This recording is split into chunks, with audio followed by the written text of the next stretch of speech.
I am Madison, 33 years old, and a senior forensic accountant. I spend my days tracking down hidden assets and exposing financial fraud. But the biggest fraud I ever uncovered was sitting right across from me, at my own family Thanksgiving table. When my mother Katherine looked my 7-year-old adopted son in the eye and coldly announced he was not real family, she expected me to cry and run away. She had no idea that my late father had secretly left his $4 million lake house entirely to him. Before I continue this story, let me know where you are watching from in the comments below. Hit like and subscribe if you have ever had to stand up to family who underestimated your worth. Growing up in the affluent suburbs of Chicago meant maintaining a perfect image at all costs. Our sprawling stone estate, with its sweeping driveways and custom imported chandeliers, was a fortress of judgment and impossible expectations. My mother Katherine ruled this fortress with an iron fist and an absolute obsession with bloodlines and pedigree. For her, appearance was everything, and reality was just an inconvenience to be managed. Since my father Richard passed away 6 months ago, the coldness in that house had only deepened into something toxic. I had always been the black sheep of the family, the quiet, analytical daughter who preferred complex spreadsheets to country club luncheons. But the true target of my mother's relentless disdain was my son Leo. I adopted Leo when he was just an infant. To me, he was my entire world and the absolute light of my life. To my mother, he was a stranger who carried no foster DNA, a blemish on her perfect family portrait. This Thanksgiving dinner was supposed to be about healing and coming together after my father's death. Instead, it was a carefully orchestrated execution of my dignity. After the turkey was cleared and the expensive vintage wine was poured, my mother stood at the head of the long mahogany dining table. She clinked her crystal glass with a silver spoon, a wide theatrical smile plastered across her perfectly lifted face. She announced it was time to celebrate the true foster legacy and distribute some early holiday gifts. My sister Ashley, the undeniable golden child, sat to her right. Next to Ashley was her husband Trey. Trey is a loud, flashy African-American real estate broker who loved wearing custom-tailored suits and constantly showing off his oversized luxury watches. They had 2 biological children who were currently bouncing off the walls and ignoring everyone. My mother motioned for Ashley's kids to come forward to the head of the table. With exaggerated fanfare, she handed them each the latest top-of-the-line iPad Pros. She then handed them thick white envelopes stuffed to the brim with crisp $100 bills.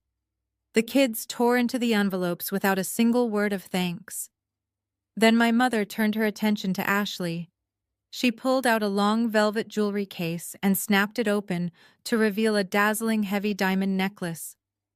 She told Ashley that the necklace belonged to our grandmother, and it was only right that it went to the daughter who successfully continued the family bloodline. Leo, sitting quietly beside me, watched this entire exchange with wide, hopeful eyes.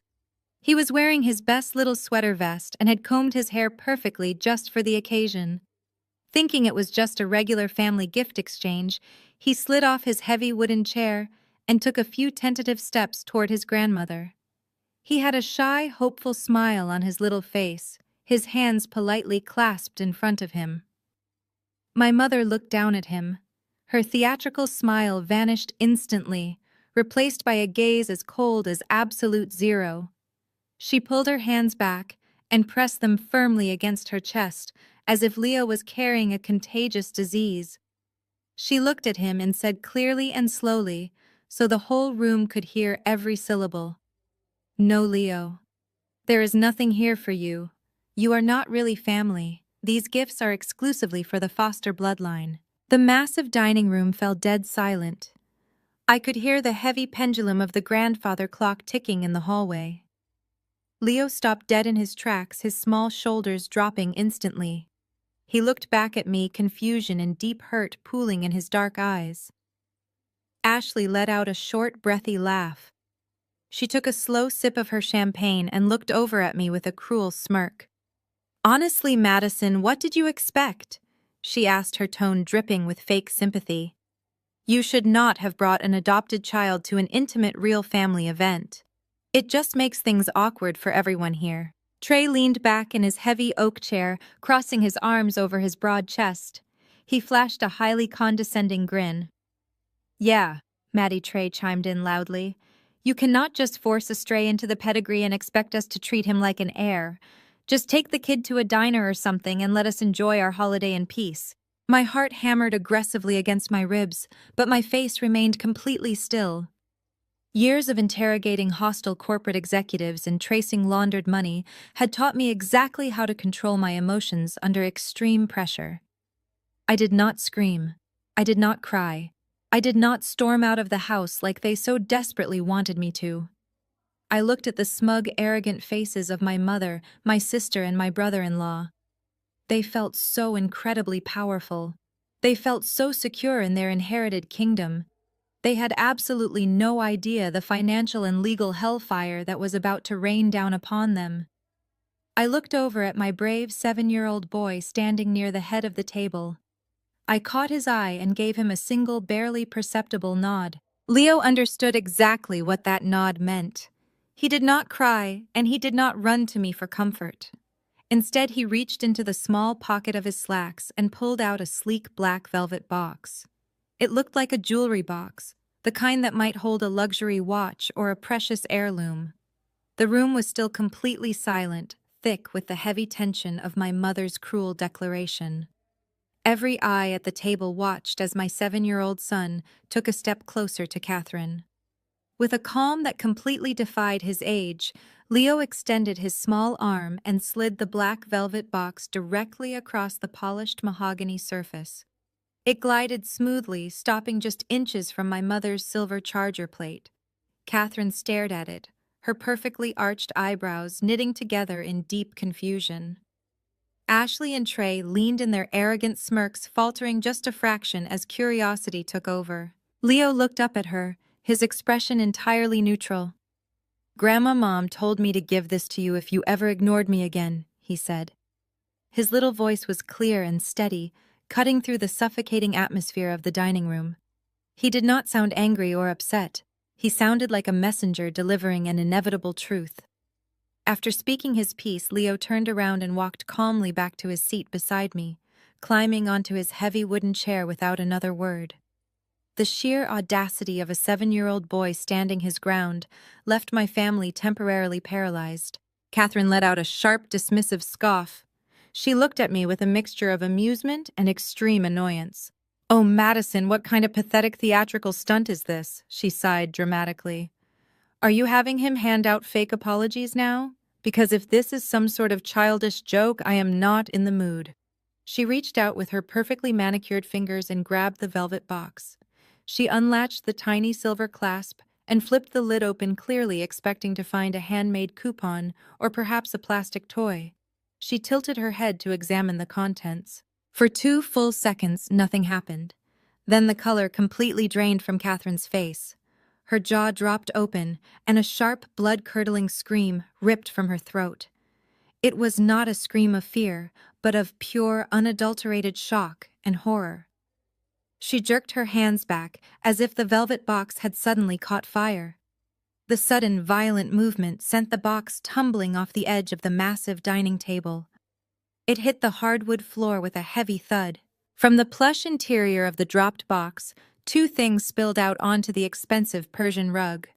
The first was a heavy antique gold key that caught the sparkling light of the crystal chandelier.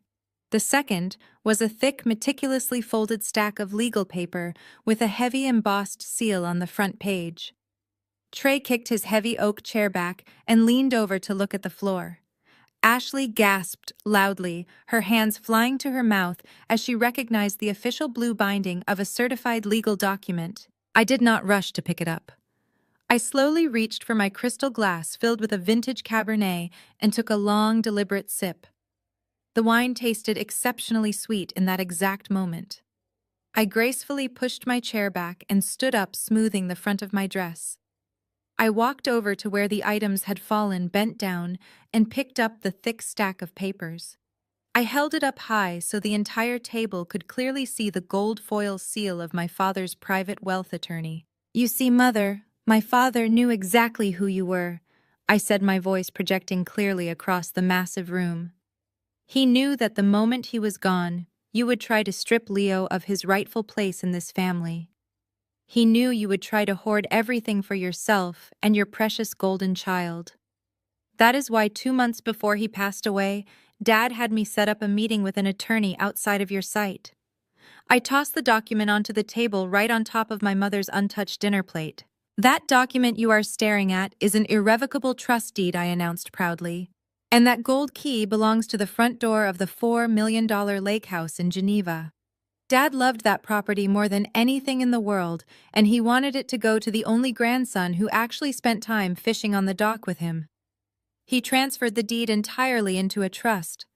The lake house belongs exclusively to Leo right now. It is his. For a long moment, the only sound in the massive dining room was the heavy breathing of my mother.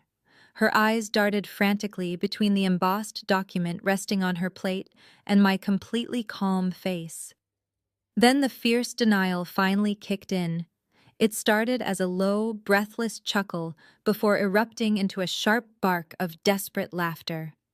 She slammed her perfectly manicured hand flat against the table, rattling the crystal wine glasses and spilling drops of red wine onto the white tablecloth. "You are lying, Madison," she spat, her voice trembling with a toxic mix of rising panic and pure hatred. "This is a pathetic forgery. Richard would never do something so completely absurd behind my back. I was his wife for nearly 4 decades. He shared absolutely everything with me. You probably paid some cheap, desperate strip mall lawyer to print this garbage just to ruin our family holiday. There is absolutely no way my husband left the most valuable piece of real estate in his entire portfolio to a child with 0 foster blood. I will drag you into court and have you arrested for fraud by tomorrow morning." Before I could even formulate a response to Katherine, Ashley pushed her heavy oak chair back so violently it tipped backward and crashed loudly onto the hardwood floor. She did not even flinch at the noise. Her face was flushed a deep, furious crimson, and the veins in her neck were popping visibly above her diamond necklace. "Are you actually kidding me right now?" Ashley screamed, her shrill voice echoing aggressively off the vaulted ceiling. "That lake house was supposed to be mine. Mom and Dad promised me that exact property when I got pregnant with my second child. We were planning to sell it next spring to pay for the massive new renovations on our summer home in the Hamptons. You cannot just swoop in here with fake papers and steal a $4 million estate to give to some random kid you picked up. I have real children to support. I have an image to uphold. I need that money to maintain my brand and my lifestyle. You are just a bitter, jealous accountant who hates seeing me live the life you never could." I did not raise my voice to match her hysterical screaming. I simply stood my ground, my hands resting lightly on the back of my chair, projecting the cool authority of my profession. "You can yell until your throat bleeds, Ashley, but it will not change the reality of federal property law," I said smoothly. "And Mother, if you truly believe this is a forgery, you are more than welcome to call the phone number printed right there at the top of the letterhead." Dad did not use his usual corporate firm because he knew you had the managing partners wrapped around your little finger. He hired an independent, highly specialized private wealth attorney in downtown Chicago specifically to bypass your control of the estate. Katherine stared at me, her chest heaving as the reality of my words began to sink in. I took a step closer, ensuring she heard every single syllable. "Dad saw exactly how you treated Leo at every single family gathering. He saw the dirty looks, the excluded invitations, and the constant, cruel remarks about bloodlines. While he was lying in his hospice bed, his absolute biggest fear was that you would try to strip Leo of any inheritance out of pure spite. So he took matters into his own hands and made the trust completely irrevocable." Do you understand what that word means, Mother? It means the trust cannot be changed, it cannot be canceled, and it cannot be contested by you, by Ashley, or by any expensive lawyer you try to hire. The deed is already fully recorded with the county clerk. The property taxes are already being paid out of the trust fund. You have absolutely zero legal standing to touch it. Ashley let out a loud, frustrated sob, burying her face in her manicured hands like a spoiled child denied a toy. She stomped her expensive heel into the rug, whining that her entire financial future was now ruined because of my selfishness. Katherine looked like she was about to physically faint, gripping the edge of the mahogany dining table so incredibly hard that her knuckles turned entirely white. She stared at the gold foil seal on the document as if it were a venomous snake preparing to strike her. They were completely and utterly defeated by a simple piece of paper they could not manipulate, burn, or destroy. But just as the heavy silence settled over the ruined Thanksgiving dinner, a deep, booming laugh suddenly broke the tension. Trey slowly pushed his chair back and stood up. He stretched his broad shoulders, his custom-tailored suit tightening across his chest, and began clapping his large hands together in a slow, highly mocking rhythm. He towered over the entire table, looking down at me with an expression of pure, arrogant amusement that made my skin crawl. "That is a really cute story," Maddie Trey said loudly, his voice dripping with absolute condescension.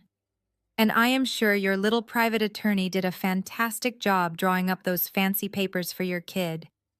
It is a real shame you brought them here today, though, because no matter what that piece of paper says, you are way too late." I stared back at him, letting his arrogant words hang in the heavy air of the dining room. "Too late," I repeated softly, my voice completely devoid of the panic he was so desperately hoping to see. Trey let out another booming laugh and confidently buttoned the center button of his custom suit jacket. He walked slowly around the edge of the mahogany table, adjusting his heavy gold watch so it caught the light of the chandelier. "You see, Madison, while you were busy playing single mother and hiding behind secret meetings with private attorneys, the adults in this family were actually taking care of business. When your dad passed away, your mother kindly gave me full access to his home office so I could organize his estate files. And right there, sitting in his wall safe, was the original physical deed to the lake house, the real one. Not a copy, not a trust paper, but the actual certificate of ownership." Trey leaned forward, resting his large hands flat on the dining table, bringing his face closer to mine. He smelled heavily of expensive cologne and pure hubris. "I am a real estate broker, Maddie. I know how property laws work in the real world outside of your little spreadsheets. My new luxury brokerage firm needed a massive injection of capital to secure a prime office location downtown. So I took that physical deed straight to my contacts at a major commercial bank. I used it as direct collateral to secure a $2 million commercial loan. The funds cleared my corporate account last week." Ashley suddenly sat up completely straight, her previous tantrum instantly vanishing. A smug, victorious smile spread across her face as she looked at her husband with deep admiration. "That is right," Ashley chimed in, tossing her blonde hair over her shoulder. "Trey is a brilliant businessman. We are expanding our portfolio, Madison. You cannot just steal our capital because you feel slighted about a few holiday gifts." Trey held up a hand to silence his wife, never breaking eye contact with me. His smile grew even wider, revealing his perfectly bleached teeth. He looked at me with absolute contempt. "The bank holds the lien now, Madison. Do you understand how corporate banking works? A multi-billion-dollar financial institution has already processed the collateral and locked down the asset. Your cute little trust document, meant for a 7-year-old boy, means absolutely nothing against a federal bank lien. You cannot touch that property without paying off my $2 million loan first, which we both know you cannot afford. You tried to pull a fast one on us, but you got completely outplayed." Katherine let out a long, dramatic sigh of relief. She picked up her crystal wine glass, her hands finally steady, and took a celebratory sip. "Thank goodness someone in this family has a head for business," she muttered, looking at Trey with profound gratitude. Trey stood up straight again, pointing a thick, commanding finger aggressively toward the front hallway. "So here is exactly what is going to happen tonight, Madison. You are going to take that absolutely useless piece of paper off this table. You are going to pack up your fake son. And you are going to walk out that front door right now. Do not ever come back here trying to extort my family again." You have no power here and you never will. We are completely done with you. Leo flinched slightly at the words fake son, but he reached out and grabbed my hand under the table, squeezing it tightly. He was so incredibly strong. I squeezed his little hand back, reassuring him silently that everything was going exactly according to plan. The room fell quiet once more. Katherine, Ashley, and Trey all stared at me with varying expressions of disgust and victory, waiting for my inevitable breakdown. They fully expected me to scream, to cry, or to gather my things in total humiliation and flee into the freezing cold November night. They expected me to drag Leo out by his hand, thoroughly defeated by the crushing weight of corporate finance and their united impenetrable cruelty. Instead, I felt a strange, bubbling sensation rising in my chest. I lowered my head for a brief moment. A soft chuckle escaped my lips. Katherine frowned, clearly irritated by my reaction. Then the chuckle grew louder.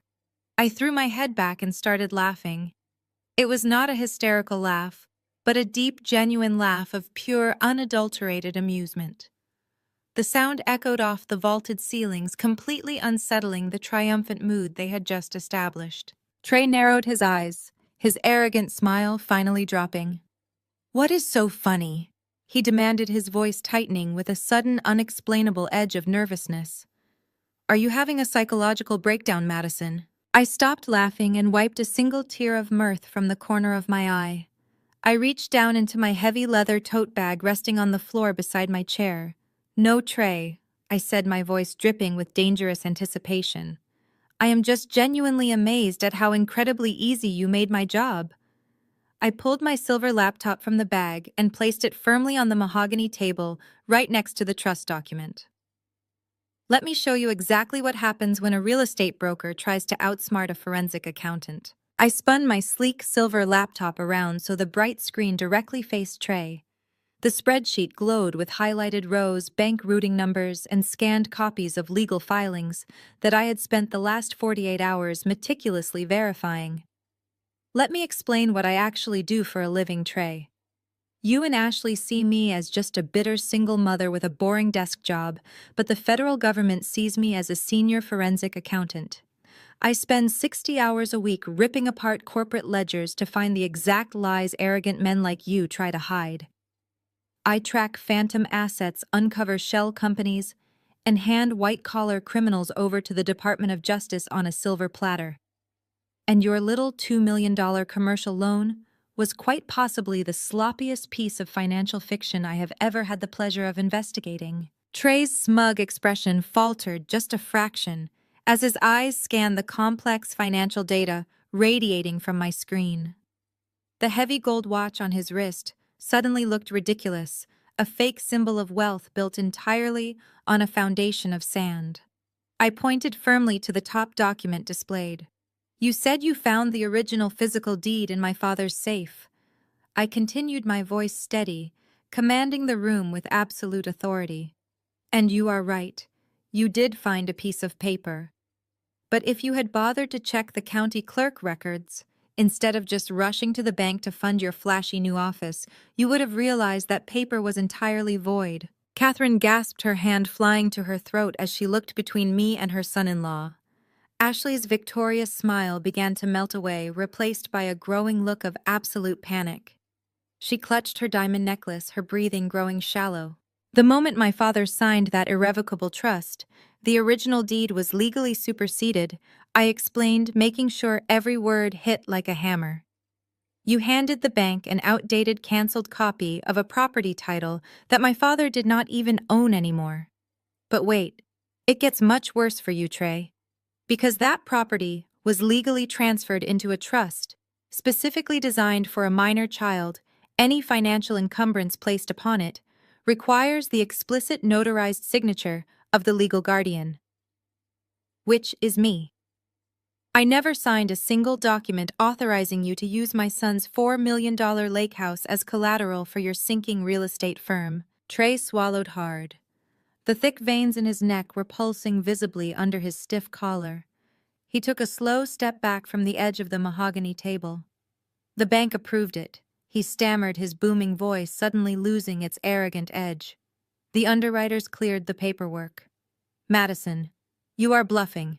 They would never have wired $2 million if the deed was bad.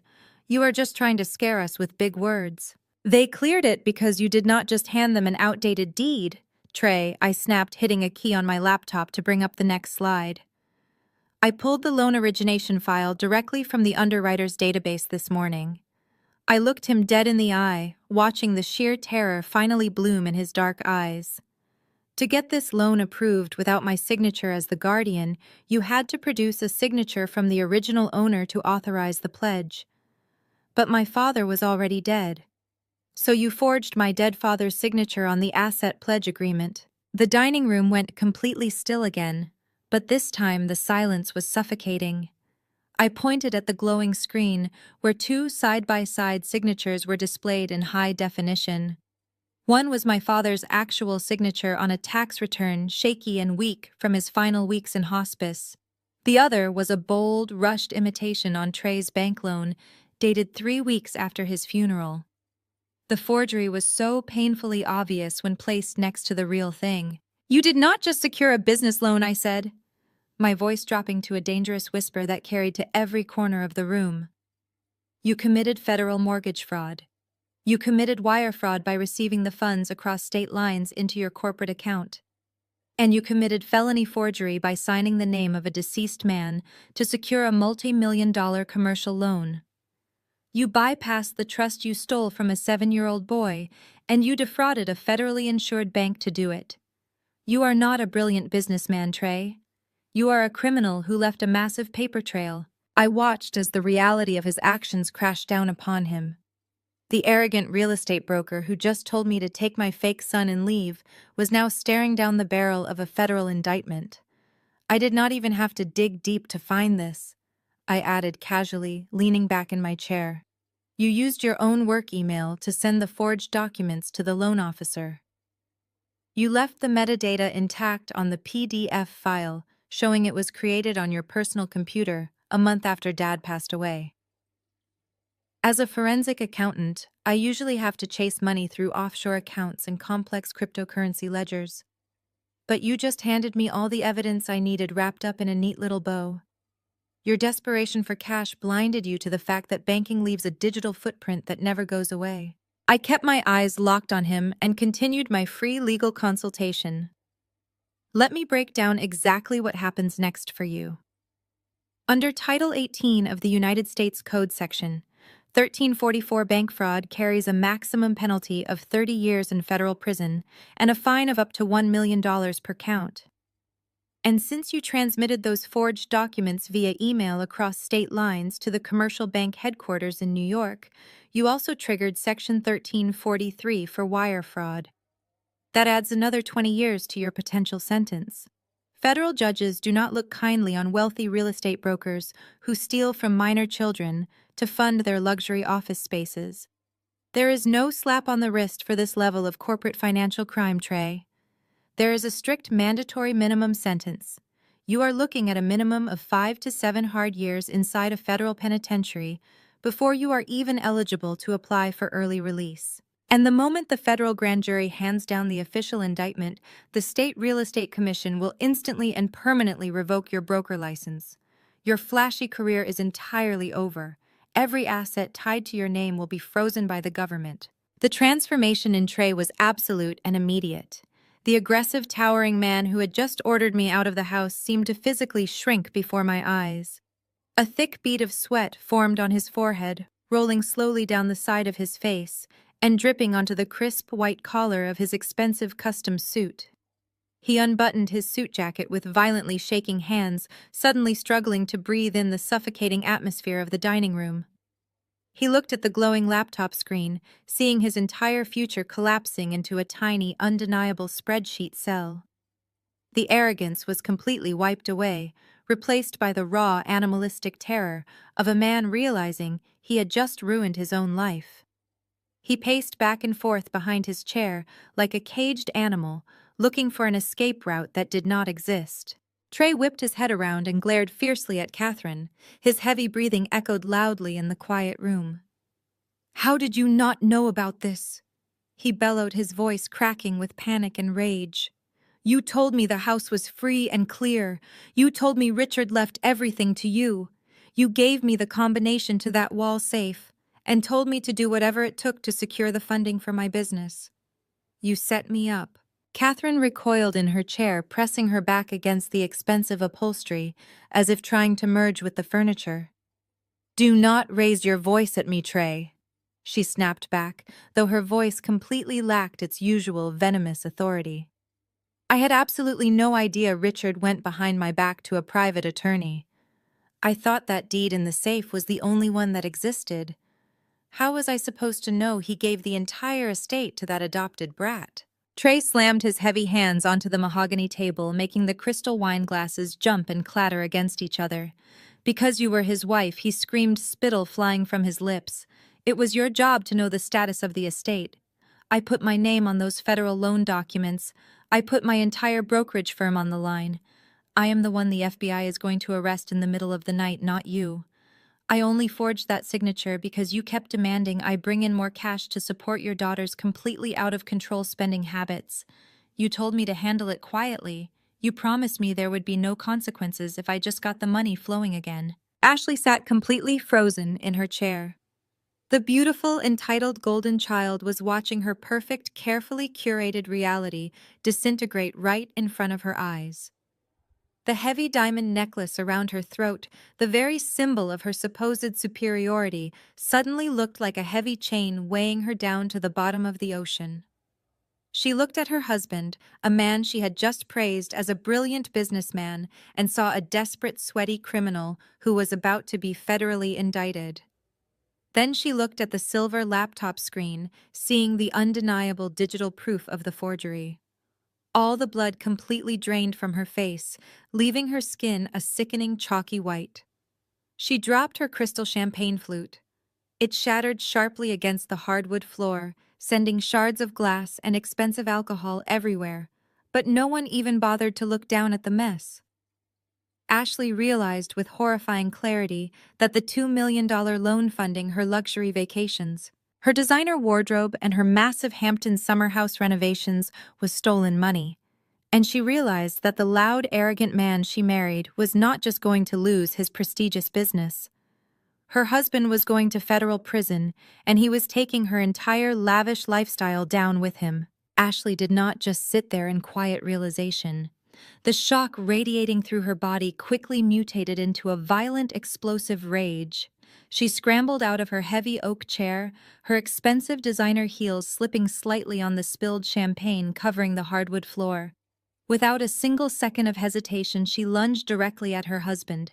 She shoved Trey hard in the chest with both hands. The sudden violent impact caught the towering man completely off guard, forcing him to stumble backward and crash into the heavy mahogany sideboard. The antique silver serving trays rattled loudly against the wall. "You lied to me!" Ashley shrieked, her shrill voice echoing sharply off the crystal chandelier. "You looked me dead in the eye in our kitchen last week and promised me that the $2 million was entirely clean money. You told me you had successfully secured an angel investor from a prestigious private equity firm in Manhattan. You swore to me on the lives of our children that our business finances were completely fine." Trey grabbed her wrists, his own suffocating panic instantly transforming into vicious cornered defensiveness. An angel investor, he mocked loudly, his voice a harsh, desperate bark that filled the dining room.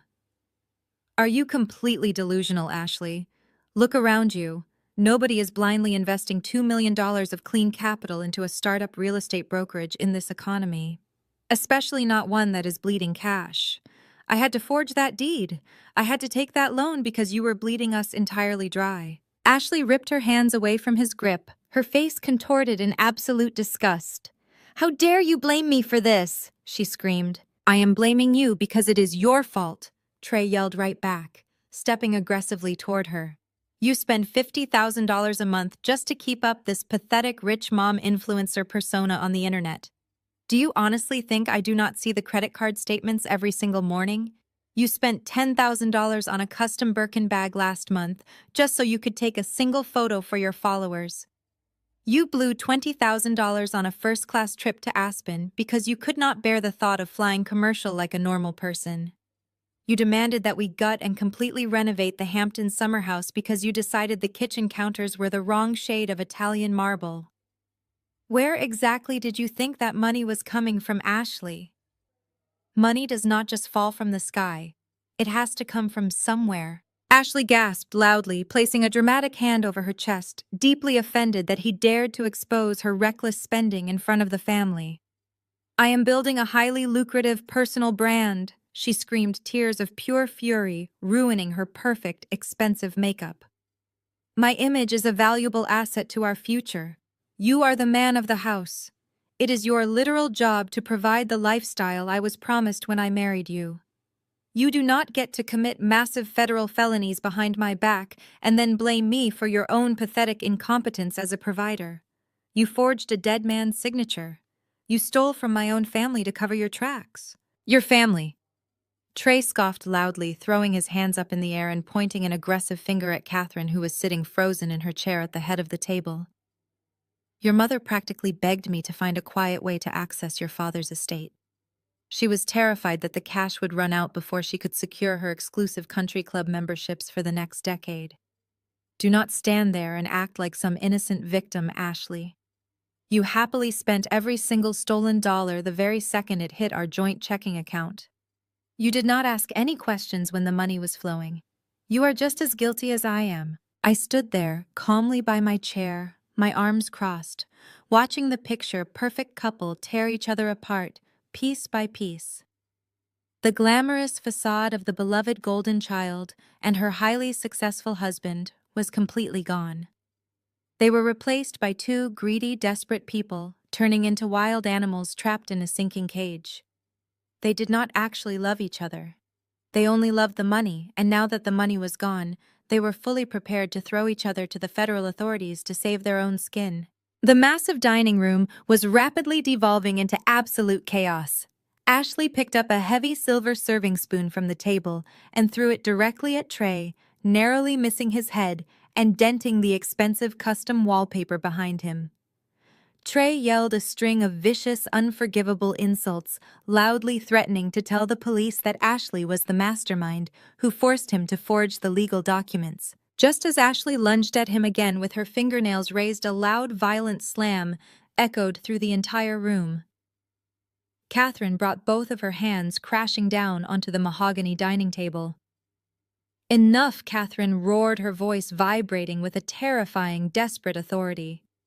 She stood up abruptly, her chest heaving, her eyes darting frantically between her hysterical golden daughter and her criminal son-in-law. She realized her perfect family was rapidly imploding right in front of her. She needed to regain total control of the room immediately. Her entire empire was crumbling, and she knew exactly how to do it. Katherine slowly turned her head, her expression hardening into something truly sinister, fixing her cold, venomous gaze directly on my biggest vulnerability. She ignored the fighting couple and looked straight at Leo, preparing to strike where she knew it would hurt me the most. Katherine took a slow, deep breath, smoothing down the front of her expensive silk blouse. The frantic energy that had just consumed her vanished, replaced by the cold, calculating cruelty I had known my entire life. She looked away from Trey and Ashley, fixing her piercing gaze directly on my 7-year-old boy. Leo instinctively shrank back in his heavy wooden chair, sensing the sudden shift in the room. I immediately stepped in front of him, blocking my mother's view, my maternal instincts flaring hot in my chest. But Katherine simply smiled. It was a thin, predatory smile that did not reach her eyes. Madison, you have always been a very stubborn girl. Katherine began, her voice dropping to a dangerously soft volume. You think you hold all the cards right now because you found a little discrepancy in some bank paperwork. But you seem to be forgetting who I am, and more importantly, who I know. I have the best, most ruthless family law attorneys in the entire state of Illinois on my personal payroll. Men who play golf with federal judges.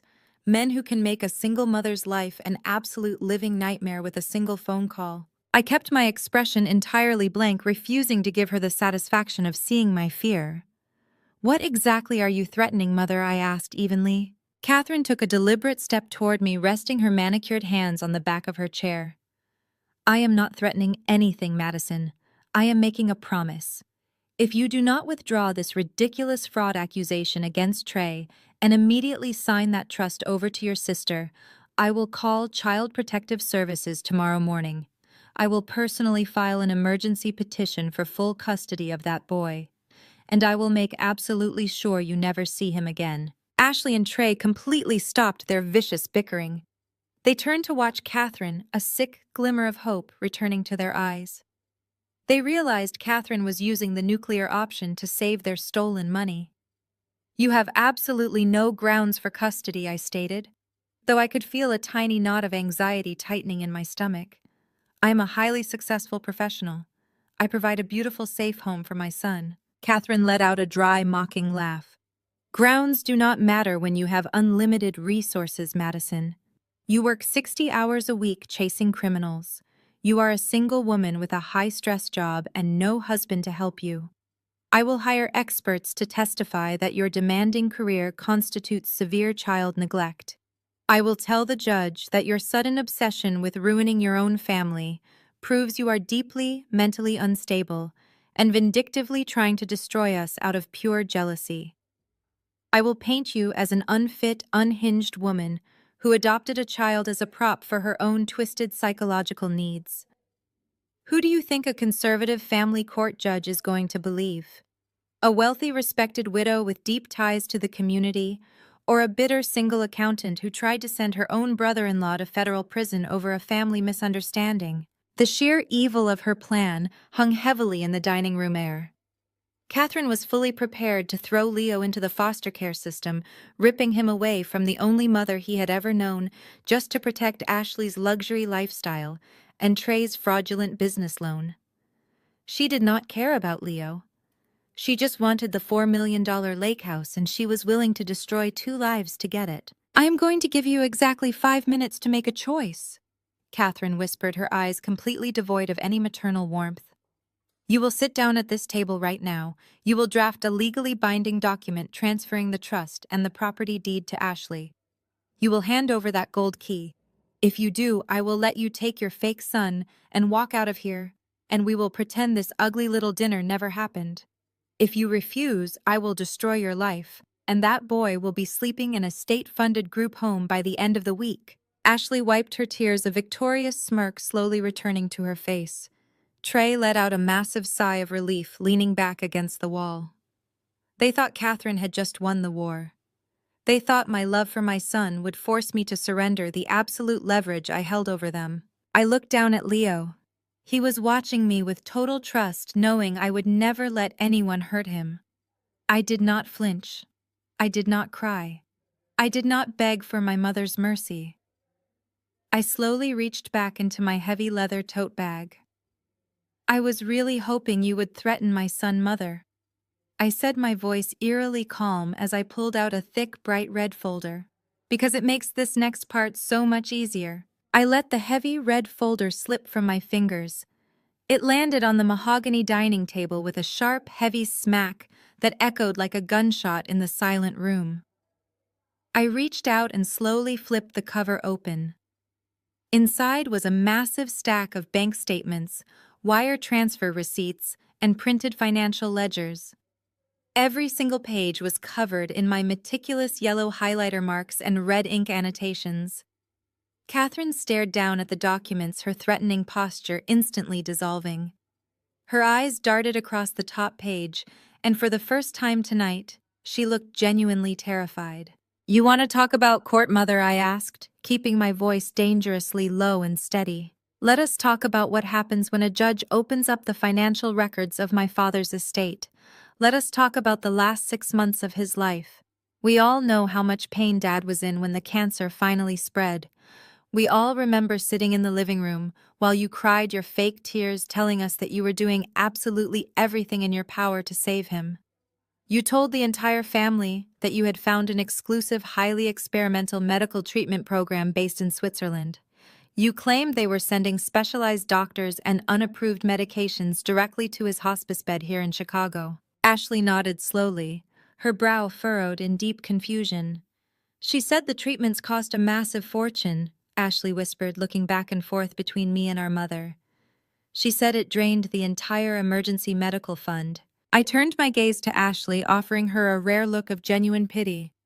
Yes, she did say that, I replied. She claimed the out-of-pocket medical expenses completely wiped out the $1.5 million Dad had saved in his high-yield emergency medical trust.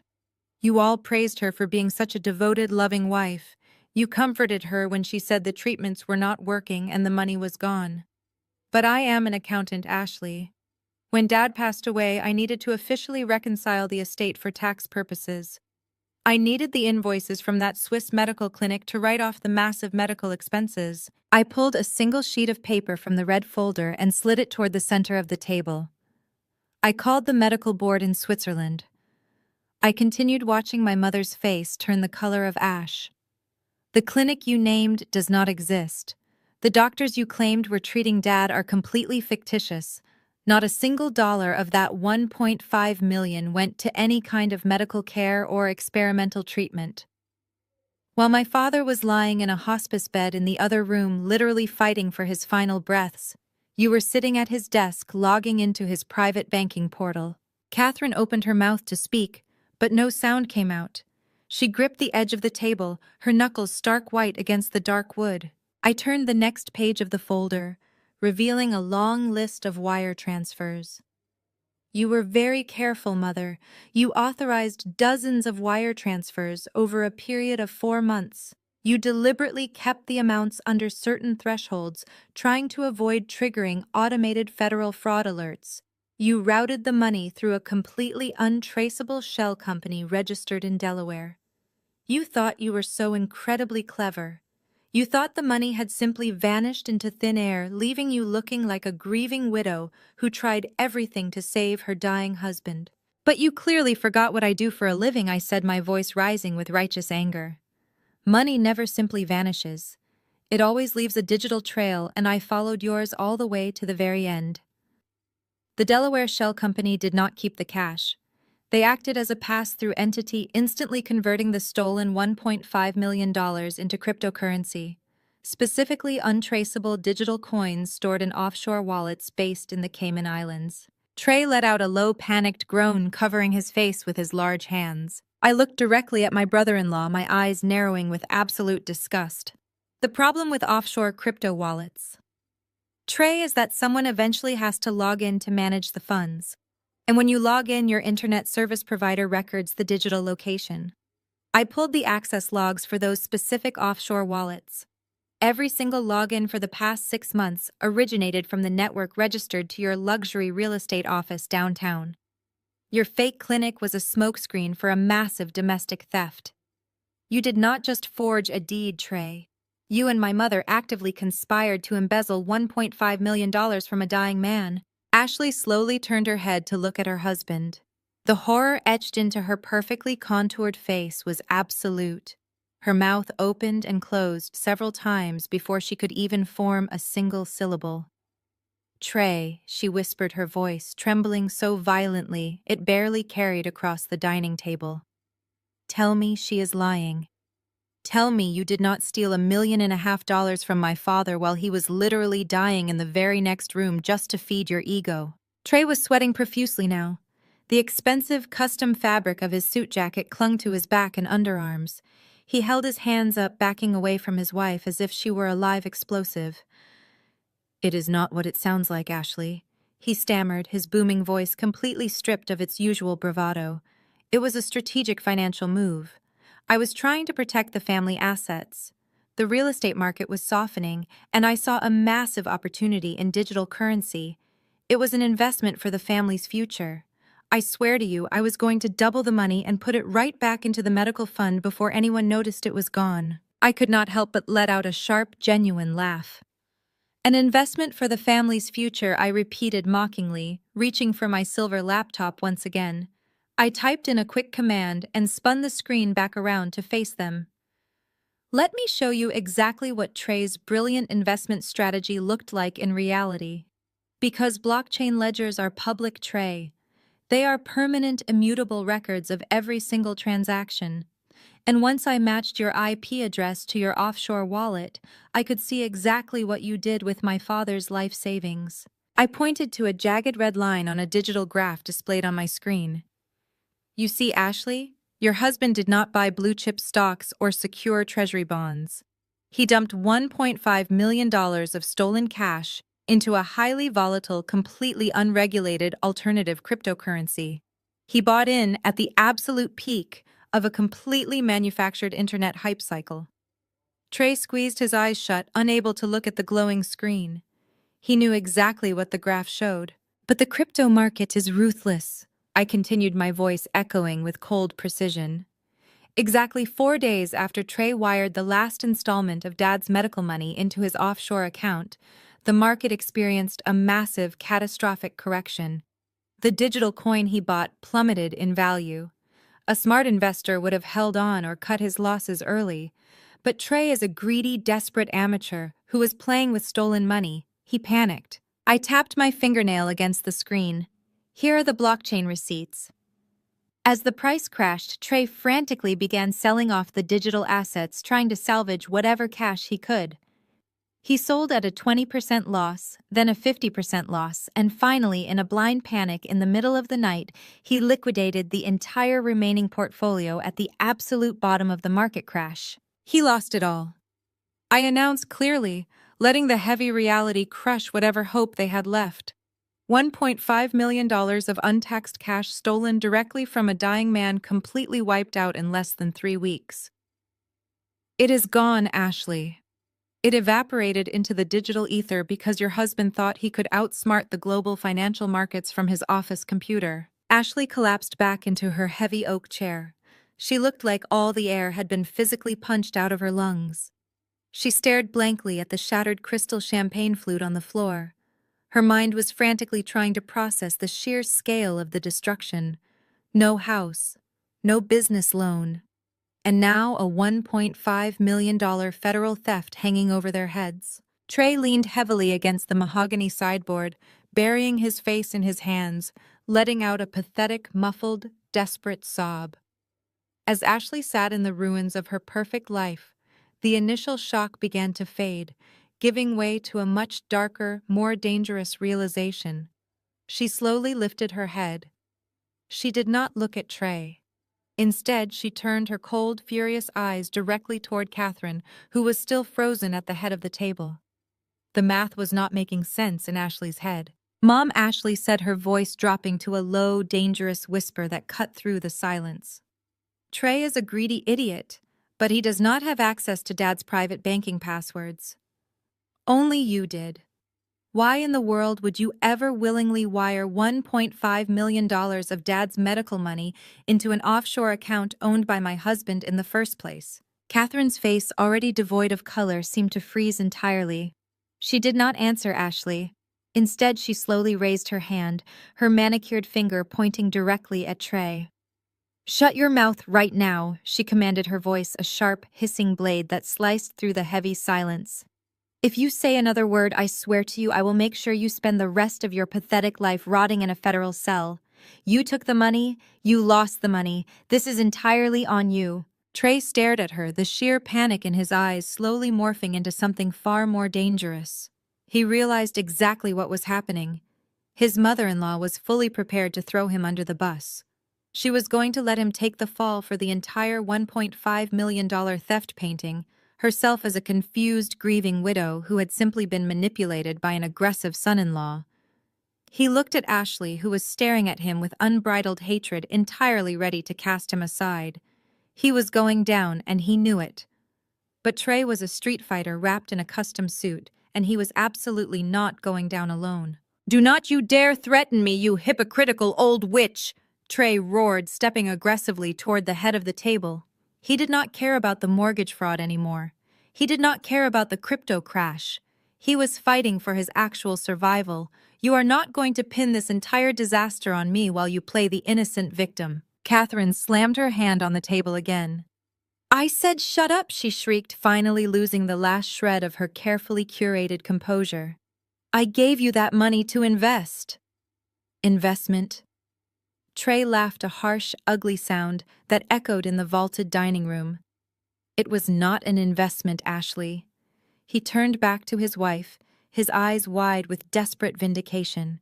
It was never an investment. It was hush money. The room went completely dead. Ashley's breath caught in her throat. Hush money. She repeated the words, sounding foreign and absurd. Hush money for what? Trey pointed a thick finger straight at Katherine's chest. Ask your perfect devoted mother.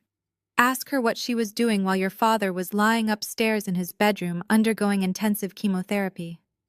Ask her why she suddenly needed to completely remodel the backyard pool in the middle of October when nobody was even swimming. Katherine's eyes widened in sheer terror. Trey, no, she pleaded, her authoritative tone completely evaporating into pathetic desperation. I came over to the house one afternoon to drop off some paperwork for Richard. Trey continued, his voice booming with toxic satisfaction. Your dad was asleep upstairs, heavily medicated. I walked out to the backyard to check on the pool construction. And there was your perfect mother, Ashley. She was not grieving. She was not praying for her dying husband. She was in the cabana, fully undressed, with the 25-year-old pool contractor. Ashley let out a sound that was half gasp, half sob. She pressed both hands over her mouth, her eyes wide with absolute revulsion. She was having an affair, Trey yelled, making sure every single syllable landed with maximum impact. A disgusting, pathetic affair with a kid barely older than her own grandchildren, while the man who gave her everything was literally dying in the room right above them. She saw me standing there. She knew I had caught her. You are a filthy liar! Katherine screamed, tears finally spilling over her expertly applied mascara.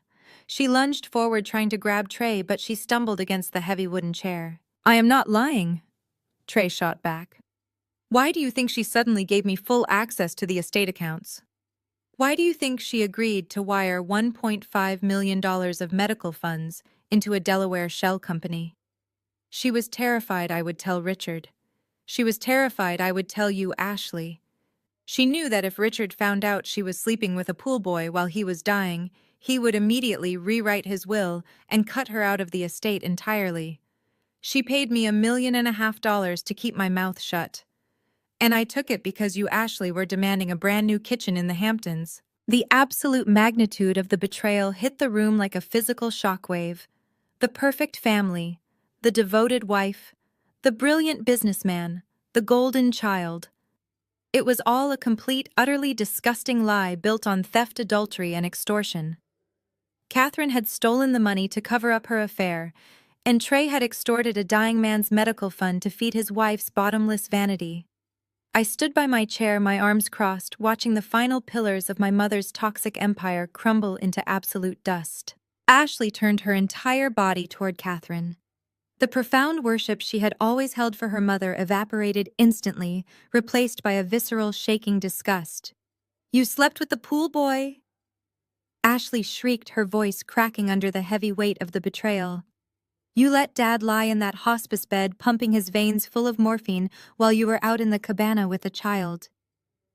And then you paid my husband $1.5 million of Dad's money to hide it. Katherine tried to reach out, her manicured hands trembling violently. Ashley, please, you have to understand. Your father was sick for so long. I was lonely. I was terrified. You do not know what it is like to watch your husband fade away. Do not touch me! Ashley screamed, slapping Katherine's hands away with brutal force.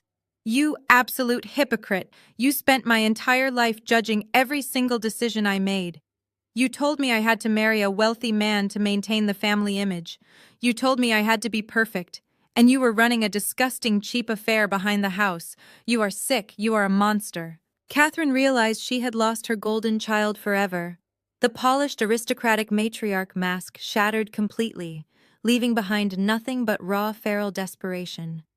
With a primal scream, she lunged away from Ashley and threw herself directly at Trey. Her hand cracked against Trey's jaw with a sickening, loud smack. The heavy diamond ring on her finger tore a small, bleeding gash across his cheek. You ruined everything, Katherine roared, grabbing the lapels of Trey's custom suit and shaking him with a surprising manic strength. I paid you to keep our family safe. I gave you a fortune so we could move on and keep our dignity intact." Trey grabbed her wrists, roughly shoving the older woman backward. Katherine stumbled hard and crashed into the edge of the dining table, knocking over a heavy silver candelabra. "Dignity," Trey yelled, wiping a drop of blood from his cheek and glaring at her. "You did not pay me to keep the family safe. You paid me to save your own pathetic reputation. And it was not even a fortune. It was a digital scam that vanished in 2 weeks because your dead husband did not leave us enough liquid cash to survive your ridiculous country club lifestyle." The dining room rapidly descended into absolute primal madness. Ashley grabbed her crystal water glass and hurled it violently across the table at Trey.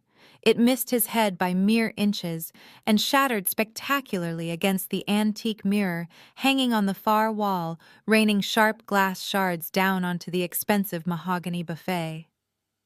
Trey lunged forward, grabbing Ashley by the shoulders, screaming at her to calm down and stop acting like a lunatic.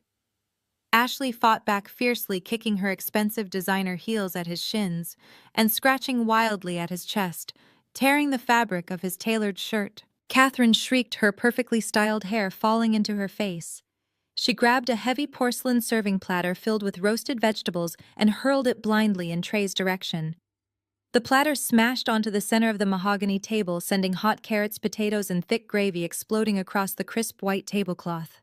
The greasy mess splattered all over Ashley's expensive silk dress. Ashley let out a deafening scream of pure, unadulterated rage. She abandoned Trey and launched herself directly at her mother. The two women, the supposed pillars of high society elegance, tackled each other against the heavy oak chairs. They fell to the floor in a vicious screaming tangle of torn silk, spilled wine, and shattered porcelain. Trey tried to pull them apart, shouting loud obscenities, but Ashley elbowed him sharply in the ribs, while Katherine clawed blindly at his arms. They were completely destroying the dining room, destroying their perfect family image, and destroying every single lie they had ever told to keep their toxic kingdom afloat. I did not intervene. I did not call for them to stop or try to play the peacemaker. I simply turned my back on the violent wrestling match and slowly walked over to the dessert cart, resting quietly in the corner of the room, completely untouched by the flying debris. I picked up a silver pie server and carefully cut a large, generous slice of warm pumpkin pie. I placed it on a clean china plate, added a large dollop of fresh whipped cream, and grabbed 2 small silver forks. I walked back to my seat, carefully stepping over a broken wine bottle and a thick puddle of cranberry sauce. I sat down right next to Leo. He was watching the chaotic brawl with wide eyes, completely amazed by the sheer destruction happening just a few feet away.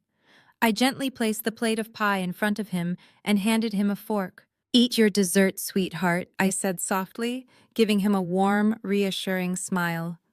"They are going to be busy for a while." I took a small bite of the pie myself, savoring the sweet cinnamon flavor, as my mother, my sister, and my brother-in-law literally tore each other apart on the Persian rug. Let them fight. Let them destroy everything. It was the perfect background noise for the grand finale I had prepared. The physical exertion of a literal fistfight eventually caught up with the three of them. The shouting and violent thrashing gradually died down into heavy, ragged panting. The massive dining room looked like it had been struck by a localized tornado. Shattered crystals, smeared cranberry sauce, and pieces of broken china covered the expensive Persian rug. The heavy scent of spilled vintage wine mixed awkwardly with the smell of expensive designer perfume and sweat. Trey was the first to give up. He rolled onto his back among the ruined Thanksgiving turkey, staring up at the vaulted ceiling with a look of absolute soul-crushing defeat. His custom-tailored suit was torn at the shoulder, and a thin line of blood trickled down his cheek. Ashley remained curled on her side near the mahogany sideboard. She was quietly sobbing into her manicured hands, her expensive silk dress completely ruined by gravy and grease. Katherine, however, refused to stay down. She pushed herself off the floor with violently trembling arms. Her perfectly styled hair was now a chaotic bird's nest of loose strands. Her silk blouse was torn at the collar and heavily stained with roasted vegetables. The polished, aristocratic matriarch was entirely gone. In her place stood a desperate, cornered woman whose entire toxic universe had just collapsed in the span of a single hour. She braced herself against the edge of the dining table, her chest heaving as she fought to catch her breath. Then she turned her head and saw me. I was still sitting completely calmly at the end of the table, casually eating my warm pumpkin pie, while Leo happily chewed on his dessert right beside me. The sight of my absolute tranquility seemed to push her over the final edge of her sanity. Her face contorted into a mask of pure, unadulterated hatred. The sheer indignity of her ruin being witnessed by the daughter she had always despised was simply too much for her to bear. Katherine raised a violently shaking finger, pointing it directly toward the grand front entryway of the house. "Get out!"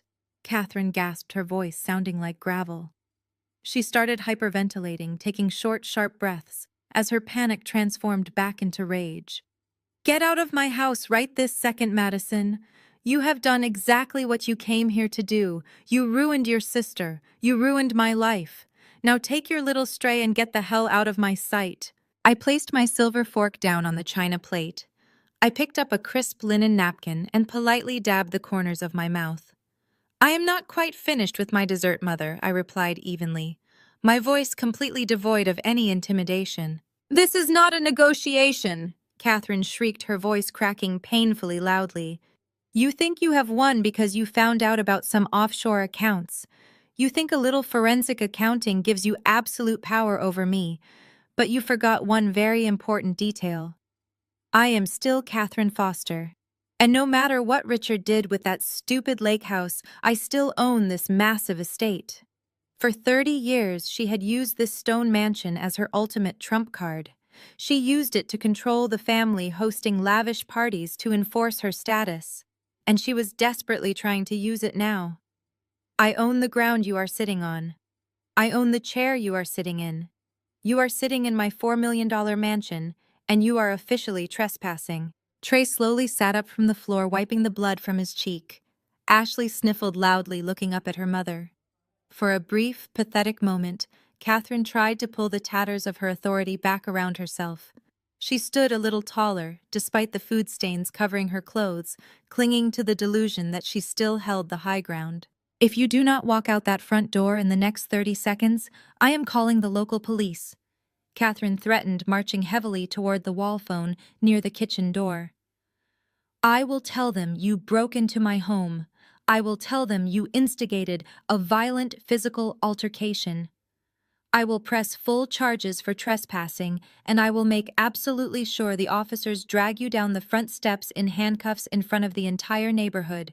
This is my property, Madison. I am the sole legal owner of this estate, and I am ordering you to leave immediately." She grabbed the heavy receiver off the wall hook, glaring at me with wild, desperate eyes. Her finger hovered aggressively over the keypad. She fully expected me to panic. She expected me to finally stand up, grab Leo, and run away into the night to avoid being arrested. I did not move a single muscle. I just looked at her, letting a slow, knowing smile spread across my face. The absolute irony of her threat was simply too delicious to interrupt. Beside me, Leo carefully swallowed his bite of pie and set his fork down on his plate. He looked at the crazed woman holding the phone, then looked up at me with perfect innocent timing. "Mom," Leo asked, his clear little voice echoing perfectly in the tense, silent room. "Should I give her the second paper now?" "Yes, sweetheart," I replied, turning my attention back to my brave little boy. "I think right now is the perfect time for the second paper." Leo reached down to the floor beside his chair, unzipping the small canvas backpack he had brought to keep his coloring books in. He rummaged around for a second before pulling out a thick, slightly crumpled yellow envelope. It was not a pristine, embossed legal document like the trust deed. It was standard, heavy-duty government stationery, the kind that immediately filled anyone who recognized it with a deep sense of dread. Leo handed the yellow envelope to me. I did not bother wiping the spilled gravy or the sticky cranberry sauce off the mahogany table. I simply placed my hand flat on the envelope and pushed it hard. It slid straight through the mess, leaving a streak of grease behind it, and stopped directly in front of my mother. Katherine stared down at the yellow envelope as if I had just slid a live grenade across her dining table. Her chest was still heaving from her earlier screaming fit, but she hesitated. Her manicured fingers twitched nervously against the dark wood. "Pick it up, Mother," I instructed, my tone completely flat and devoid of any sympathy. "You just spent the last 5 minutes bragging about how you own this massive estate. You threatened to call the police and have me dragged out of your house in handcuffs. So go ahead. Open the envelope and let us all see exactly what you own." Katherine swallowed hard, her throat clicking audibly in the quiet room. She snatched the envelope, tearing the top open with violently shaking hands. She pulled out a thick stack of official papers. The moment her eyes scanned the bold capitalized letters at the top of the very first page, her knees physically buckled. She had to grab the back of her heavy oak chair to stop herself from collapsing onto the floor. "What is it?" Ashley whispered, her voice barely audible from where she was still sitting on the floor. "Mom, what does it say?" Katherine could not speak. Her jaw hung slack, her eyes wide and glassy. I decided to read it for her. "That is a notice of intent to levy and foreclose," I announced, projecting my voice so Trey could hear it clearly from where he was lying on the floor. "It was issued directly by the Criminal Investigation Division of the Internal Revenue Service. You see, Mother, when you decided to cover up your disgusting affair with the pool contractor, you made a catastrophic financial miscalculation. You tried to write off the entire $1.5 million hush money payment as a tax-deductible medical expense on your joint tax return. You claimed it was an out-of-pocket cost for an unapproved experimental cancer treatment in Switzerland." Trey slowly sat up, rubbing his bleeding cheek, a new wave of horror washing over his face as he realized where this was going. He was already facing bank fraud, but the IRS was an entirely different beast. "And Trey," I continued, turning my cold gaze toward him, "when you received that massive wire transfer into your Delaware shell company, you did not declare a single penny of it as income on your corporate tax returns. You tried to hide it in offshore cryptocurrency wallets to avoid paying federal capital gains taxes. Both of you committed massive intentional tax evasion. You thought you were so incredibly smart. But the IRS has an automated flagging system for massive medical deductions that lack proper domestic billing codes. When they flagged your return, Mother, they assigned a forensic auditor to follow the wire transfers. And guess what they found? The room was so quiet I could hear the wind howling outside the large dining room windows. They found that the money went straight to an unlicensed shell company owned by your son-in-law," I said, driving the final nail into their coffin. "They realized the medical clinic did not exist. They realized the entire deduction was completely fraudulent. You stole from a dying man, you lied on your federal tax returns, and you triggered a massive federal audit that has been secretly building an airtight criminal case against you for the last 3 months." Katherine dropped the papers. They fluttered down into the spilled gravy, soaking up the dark brown liquid. She looked at me, her face completely drained of life. "What does it mean?" she choked out, her voice barely a whisper. "It means you do not own this estate anymore, Mother," I stated, clearly shattering her final illusion of power. "Because the amount of unpaid taxes combined with the massive federal fraud penalties and compounding interest exceeds the total equity of this property. The Internal Revenue Service has placed a hard federal tax lien on absolutely everything with your name on it. Your bank accounts are frozen, your retirement funds are locked, and this $4 million mansion you just tried to kick me out of now belongs entirely to the federal government. They are seizing the asset to cover your fraudulent debt. You cannot call the police on me for trespassing, Mother, because you are the one standing in a house you no longer own." Katherine stared at the yellow paper as if the ink were written in an alien language. She shook her head in a slow, robotic motion, refusing to process the magnitude of the catastrophe. She muttered that it was impossible, that she had a platinum credit card, a private wealth manager, and a pristine credit score. She had always believed that her wealth made her entirely bulletproof. She genuinely thought that laws only applied to the lower classes, not to people who lived in massive, gated communities. I leaned forward and tapped my finger against the second paragraph of the federal notice. "The Internal Revenue Service does not care about your platinum credit card or your country club status, Mother," I explained, keeping my tone brisk and professional. When you commit criminal tax evasion involving offshore cryptocurrency and shell companies, the federal government bypasses standard collection procedures. They do not send polite warning letters. They issue a jeopardy assessment. That means they have legally determined that you and Trey are a flight risk who might attempt to hide more assets. Let me translate exactly what this legal jargon means for your immediate future. I continued making sure Trey and Ashley were listening just as closely. Tomorrow morning at exactly 8 o'clock, every single financial institution tied to your Social Security number will receive a federal mandate. Your checking accounts, your savings, your investment portfolios, and your retirement funds will be completely locked down. If you try to go to the ATM, your card will be swallowed. If you try to buy a simple cup of coffee, your transaction will be declined. You will not have access to a single penny of the wealth you stole from my father. And because Trey is named as the primary accomplice in the embezzlement scheme, his corporate accounts and personal assets are included in the sweep. His flashy real estate brokerage will be shuttered by the state commission before lunch. The $2 million fraudulent loan he just took out will be immediately frozen by the commercial bank pending the federal investigation. Ashley let out a terrible whimpering sound, clutching the ruined fabric of her silk dress. But the house, she gasped out, looking frantically around the grand dining room with its crystal chandeliers and custom wallpaper. "We can sell the house. We can hire a lawyer and fight this." I shook my head, feeling a profound sense of closure washing over me. "You do not understand, Ashley. There is nothing left to sell. The federal tax lien supersedes any other claim to this property. The government has already calculated the stolen $1.5 million, plus the severe federal evasion penalties, plus the daily compounding interest. The total debt completely wipes out the equity of this estate. The United States Treasury owns the roof over your head." I pointed to the final page of the yellow document. "You have exactly 48 hours to pack whatever personal clothing and basic necessities you can carry.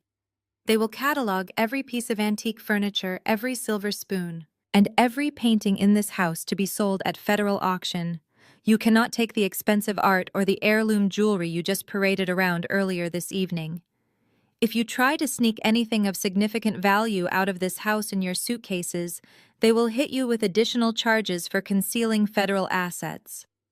On Tuesday morning, federal marshals will arrive at the front gate to change the locks, board up the windows, and formally seize the property." The word homeless hung in the air, heavy and suffocating. Katherine looked down at her expensive manicured hands, suddenly realizing that the diamond rings on her fingers might be the only assets she had left to her name. She had spent her entire adult life looking down on people who struggled financially. She had mercilessly mocked anyone who did not wear designer labels or drive European luxury cars.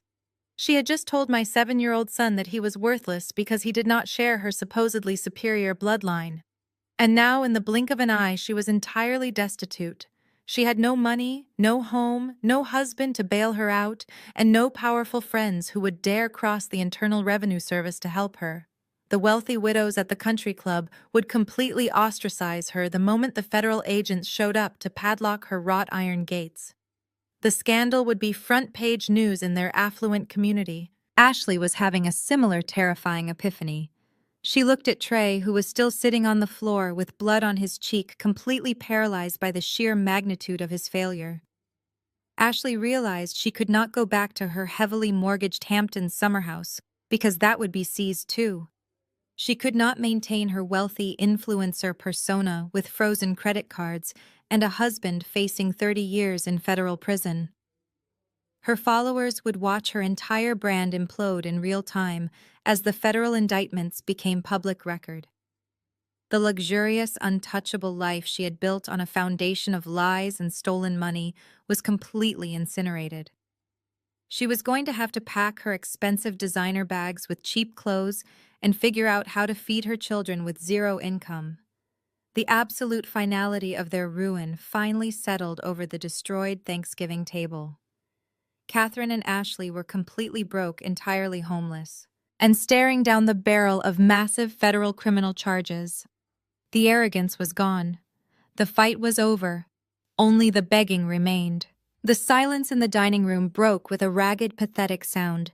It was Ashley, the golden child, the perfect influencer. The woman who had spent her entire life looking down her perfectly contoured nose at me was completely broken.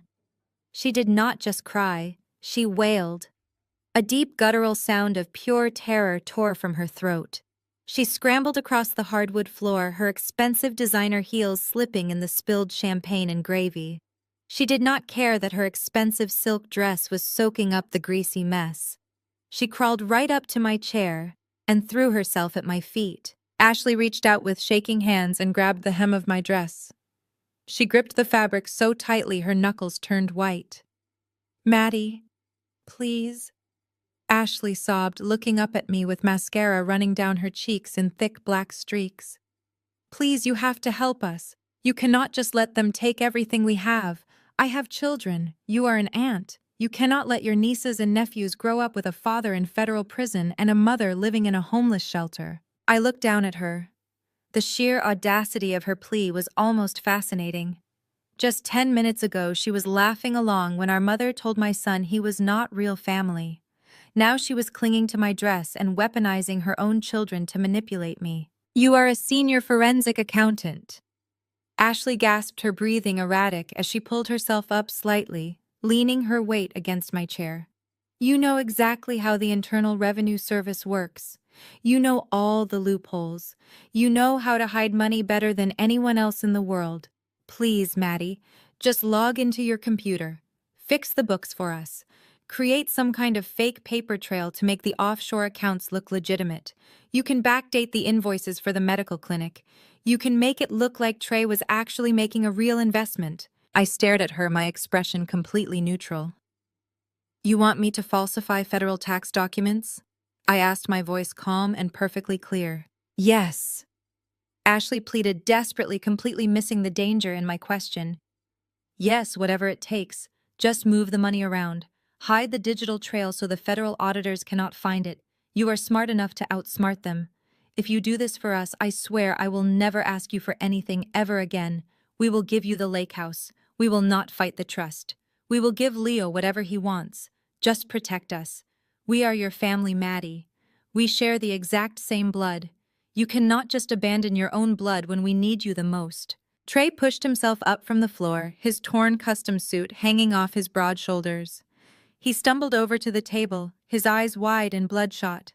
He nodded frantically, joining his wife in her pathetic display. "I will pay you." Maddie, Trey begged, his booming voice reduced to a desperate whine. "If you can make the mortgage fraud disappear and scrub the cryptocurrency ledgers, I will cut you in on my brokerage firm. I will give you half of everything I make for the rest of my life.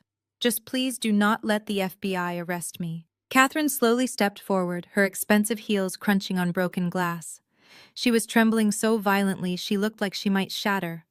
She did not get on her knees, but she bowed her head, the ultimate sign of defeat for a woman who had ruled as a tyrant for decades. "Ashley is right, Madison," Katherine whispered, her voice completely broken. "We made a terrible mistake. I made a terrible mistake. But we are your family. Please use your accounting skills to make this disappear. If you fix this federal audit, I promise I will treat Leo like my real grandson from now on. I will include him in everything. Just save my home. Save our family name from this horrible scandal." The sheer level of delusion in the room was staggering. They had just spent an hour proving they were willing to throw each other to the wolves to save themselves. They had conspired to steal $1.5 million from my dying father. They had relentlessly mocked my adopted son. And now they genuinely believed they could buy my professional integrity by simply offering to treat my son like a human being. They thought I would eagerly risk my own freedom, my career, and my life with Leo just to earn their toxic conditional love. I looked at my sister, still clutching my dress, my brother-in-law offering me bribes, and my mother begging me to save her mansion. I did not feel angry anymore. I did not feel sad. I just felt a profound, satisfying sense of closure. The people who had tormented me my entire life were finally showing their true colors. I rested my hands in my lap. I slowly lowered my left wrist, angling it slightly toward Ashley's face. With a subtle, almost imperceptible movement of my right index finger, I tapped the face of my Apple Watch. A tiny red microphone icon appeared on the small screen, silently confirming that the voice memo application was actively recording every word. Trey stopped whining. His bloodshot eyes locked onto the glowing screen of my Apple Watch, then darted toward the silver laptop and the thick red folder sitting unguarded on the mahogany table. He suddenly realized that pleading with me was an absolute waste of time. I was never going to erase his digital footprint. I was never going to save him from the federal authorities. The pathetic begging man vanished instantly, replaced by a cornered, desperate animal. If he could not convince me to delete the evidence with empty promises, he was going to destroy the physical machines himself. He foolishly believed that if he smashed the laptop and tore up the printed ledgers, the federal crimes would somehow magically disappear along with them.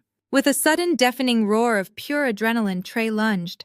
He pushed his heavy body off the floor and threw himself entirely across the massive dining table. His expensive dress shoes slipped wildly on the spilled champagne, but his forward momentum was completely unstoppable. He reached his large hands out, aiming directly for my computer and the IRS foreclosure notice. But I was already moving. I had anticipated a physical outburst from the very moment I revealed the offshore accounts. Men like Trey always resort to violence when their intelligence fails them. I calmly reached down, grabbed the handle of my leather tote bag, and swiftly pulled the laptop and the red folder securely to my chest. I took 2 quick, deliberate steps backward, pulling Leo gently along with me to keep him completely out of the strike zone. Trey grabbed absolutely nothing but empty air.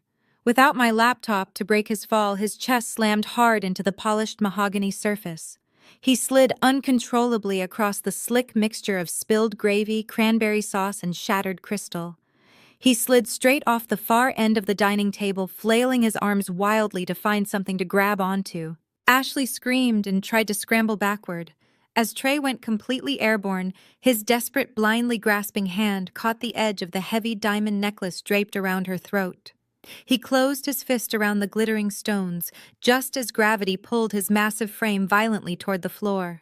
Trey crashed face first into Katherine's towering antique china cabinet. The impact was absolutely deafening. The thick glass doors of the cabinet completely shattered on impact, raining razor-sharp shards down onto his head and shoulders. Decades' worth of priceless heirloom porcelain tumbled out of the broken wooden shelves and smashed into a million powdery pieces across his back.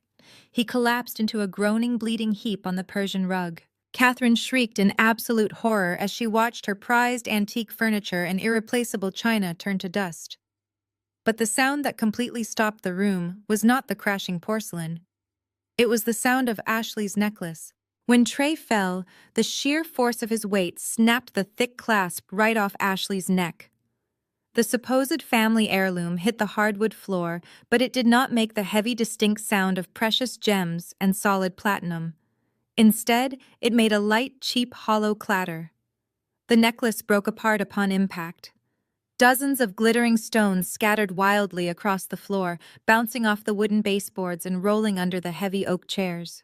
Ashley completely ignored her groaning husband bleeding on the floor. She crawled forward on her hands and knees, her breath catching in her throat. She picked up one of the large glittering stones that had broken loose from the cheap metal setting. She held it up to the light of the crystal chandelier overhead. I watched her face as the final truth washed over her. Even from a few feet away, I could see exactly what she was holding. It was not a diamond. It did not catch the light with the brilliant refraction of a real gem. It was completely dull. It was nothing more than a cheap factory-cut piece of costume glass. Ashley looked down at the broken necklace setting on the floor, then looked back at the glass bead in her trembling hand. The realization hit her with the force of a speeding freight train. The $2 million business loan was a fraud. The $1.5 million medical fund was lost in a cryptocurrency crash, and the lavish lifestyle Trey had been providing her was an absolute complete fabrication. He had secretly pawned the real family diamonds months ago just to keep up appearances and pay the minimum balances on her maxed-out credit cards. He replaced the heirloom with a cheap, embarrassing fake, letting her parade it around on the internet for her influencer followers like an absolute fool. Ashley realized her husband had been faking their wealth for months, and she had been entirely blind to the pathetic reality of her own life. Katherine slowly lowered herself back into her heavy oak chair, oblivious to the broken glass and spilled gravy ruining her silk clothes. She stared blankly at the scattered glass beads resting on the stained Persian rug. Her prized antique china cabinet was destroyed. Her million-dollar bank accounts were frozen, and her golden child was weeping over cheap costume jewelry. The grand illusion she spent decades building had not just cracked. It had disintegrated into a pathetic joke. Ashley remained on her hands and knees, clutching the fake stone, too paralyzed by the absolute humiliation of her fake life to even speak. She realized she had traded her father's love for absolute garbage. Trey let out a low groan from the floor, not from physical pain, but from the crushing weight of his inevitable federal prison sentence. I stood quietly at the end of the mahogany table, letting the heavy silence stretch out. I tapped the screen of my Apple Watch one final time, stopping the voice recording and securely syncing the audio file directly to my encrypted cloud storage. Ashley had just explicitly begged me to falsify federal tax documents, and Trey had openly offered me a cut of his fraudulent business to hide his crimes. That audio file was just the final perfect cherry on top of my airtight case. I casually reached into my leather tote bag and pulled out my cell phone. I swiped the screen awake and checked the time. It was exactly 8:15 in the evening. Everything was running perfectly on schedule. Trey managed to roll over, spitting a mouthful of blood and dust onto the rug. "Maddie," he wheezed, his booming voice completely gone. "We can fix this. You do not have to do this to us. We offered you a deal. Whatever you want, we will give it to you. Just please delete the files." I slipped my phone back into my bag and looked down at him with absolute pity. "You still do not understand, do you, Trey?" I asked, my voice echoing clearly in the ruined dining room. "You honestly think I came here tonight just to gloat? You think I spent 48 hours digging through offshore cryptocurrency ledgers and cross-referencing federal mortgage applications just so I could ruin your Thanksgiving dinner and extort you for a piece of your worthless, failing brokerage firm?" Katherine looked up at me, her eyes wide and hollow. "Then why did you bring all of this here?" she whispered weakly. "I brought the trust deed to prove that the lake house belongs to Leo," I explained calmly, resting my hands on the table. "But the rest of it? The forged bank loan, the fake Swiss medical clinic, the Delaware shell company, the offshore wallets. I did not bring those documents to blackmail you. I brought them as a simple courtesy notification. I am a licensed senior forensic accountant mother. When I uncover multi-million-dollar federal felonies, I am legally and ethically required to report them. But even if I was not, I would have reported you anyway for what you did to my father." Ashley dropped the fake diamond, her head snapping up to look at me. "Reported us!" she gasped, the remaining color draining from her face. I did not just discover this information today, I continued delivering the final, devastating blow. I finished compiling the complete financial dossier 3 days ago. And exactly 72 hours ago, I walked directly into the federal building in downtown Chicago. I handed a securely encrypted hard drive containing every single forged document, every IP address login, and every offshore wire transfer receipt directly to a senior agent at the FBI White-Collar Crime Division. I also submitted the exact same files to the Internal Revenue Service whistleblower program. The federal authorities already have absolutely everything, Trey. The federal judge signed your arrest warrants this afternoon. I just came to dinner tonight to look you all in the eye before the inevitable happened." Trey let out a sound like a dying animal. He scrambled backward against the broken china cabinet, his eyes darting frantically toward the back door of the kitchen. Katherine gripped her chest, her breathing turning into rapid, shallow gasps as the terrifying reality of federal arrest finally broke her brain. There was absolutely no escape from the law for them. Ashley began to scream, a high-pitched, endless sound of pure, unadulterated panic. But her screams were suddenly drowned out by a new sound. It started as a faint wail in the distance, growing louder and more urgent by the second. Heavy sirens pierced the quiet, affluent neighborhood. A split second later, the massive dining room windows were violently illuminated by bright strobing flashes of red and blue lights. The red and blue lights swept across the ruined dining room, casting frantic shadows against the custom wallpaper. For one agonizing second, nobody moved. The sirens abruptly cut off, replaced by the heavy crunch of tactical boots hitting the gravel of the sweeping driveway. Then came the knock. It was a violently loud, commanding boom against the solid oak front door. It shook the walls. Federal agents opened the door immediately. The deep voice from the porch echoed through the grand foyer, shattering the last illusion of safety in the Foster estate. Katherine let out a weak gasp. She shrank back into her chair, pressing her hands against her ears to block out the reality of her arrest. Ashley stopped screaming and started hyperventilating, curling into a tight ball on the ruined Persian rug. But Trey did not freeze. The sound of agents demanding entry triggered a pure flight response deep inside his brain. He realized that if he stayed in that room, his life as a free man was permanently over. Trey scrambled up from the floor, ignoring the sharp porcelain digging into his hands and the blood dripping down his cheek. He spun around and sprinted blindly out of the dining room. His heavy dress shoes slipped wildly on the polished hardwood floors, but he managed to keep his balance. He bolted directly toward the massive gourmet kitchen at the back of the house, desperate to reach the French doors leading out to the dark patio. He thought he could disappear into the woods behind the affluent neighborhood. He slammed his body against the heavy glass doors, throwing them wide open into the freezing November night air. But he did not make it one single step outside. "Federal agents, get down on the ground right now." The command barked out from the darkness. 3 heavily armed tactical officers, backed up by local police, had already secured the entire perimeter of the property. They stepped into the light spilling from the kitchen, their flashlights blinding him instantly. Trey froze in the doorway, his chest heaving with desperate exhaustion. He raised his hands slowly in the air, the fight completely draining out of his massive frame. An officer grabbed him by the shoulder of his torn custom suit, spun him around roughly, and shoved him face first against the brick exterior of the house. The sharp click of heavy metal handcuffs locking around his wrists echoed all the way back into the dining room. At that exact same moment, the front door burst open.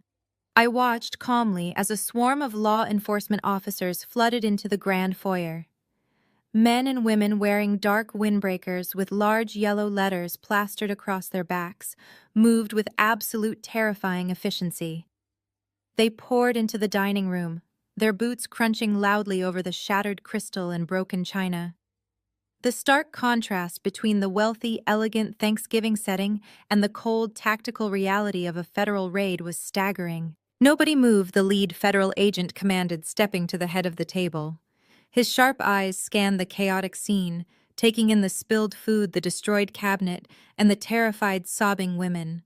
Who is Katherine Foster, and who is Trey Jenkins? Katherine was shaking too violently to even speak. She simply stared at the agents with wide, glassy eyes.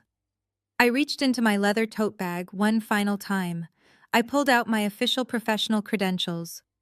I calmly stepped forward, completely unfazed by the swarm of armed federal officers surrounding my family. "I am Madison Foster," I stated clearly, projecting my voice over the noise. "I am the senior forensic accountant who submitted the whistleblower dossier to your field office 72 hours ago."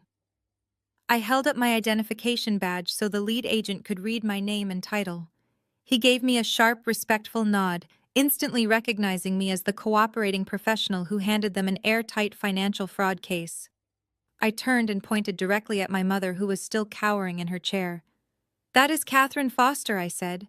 "She is the primary suspect in the embezzlement and tax evasion scheme." I then pointed toward the kitchen hallway, where 2 armed tactical officers were dragging a violently struggling handcuffed Trey back into the house. "And that is Trey Jenkins." He forged the mortgage documents and routed the stolen funds through illegal offshore wallets. I reached into my pocket and pulled out a small encrypted hard drive. It contained a perfect backup copy of every piece of digital evidence I already submitted online, plus the new audio. I held it out to the lead agent.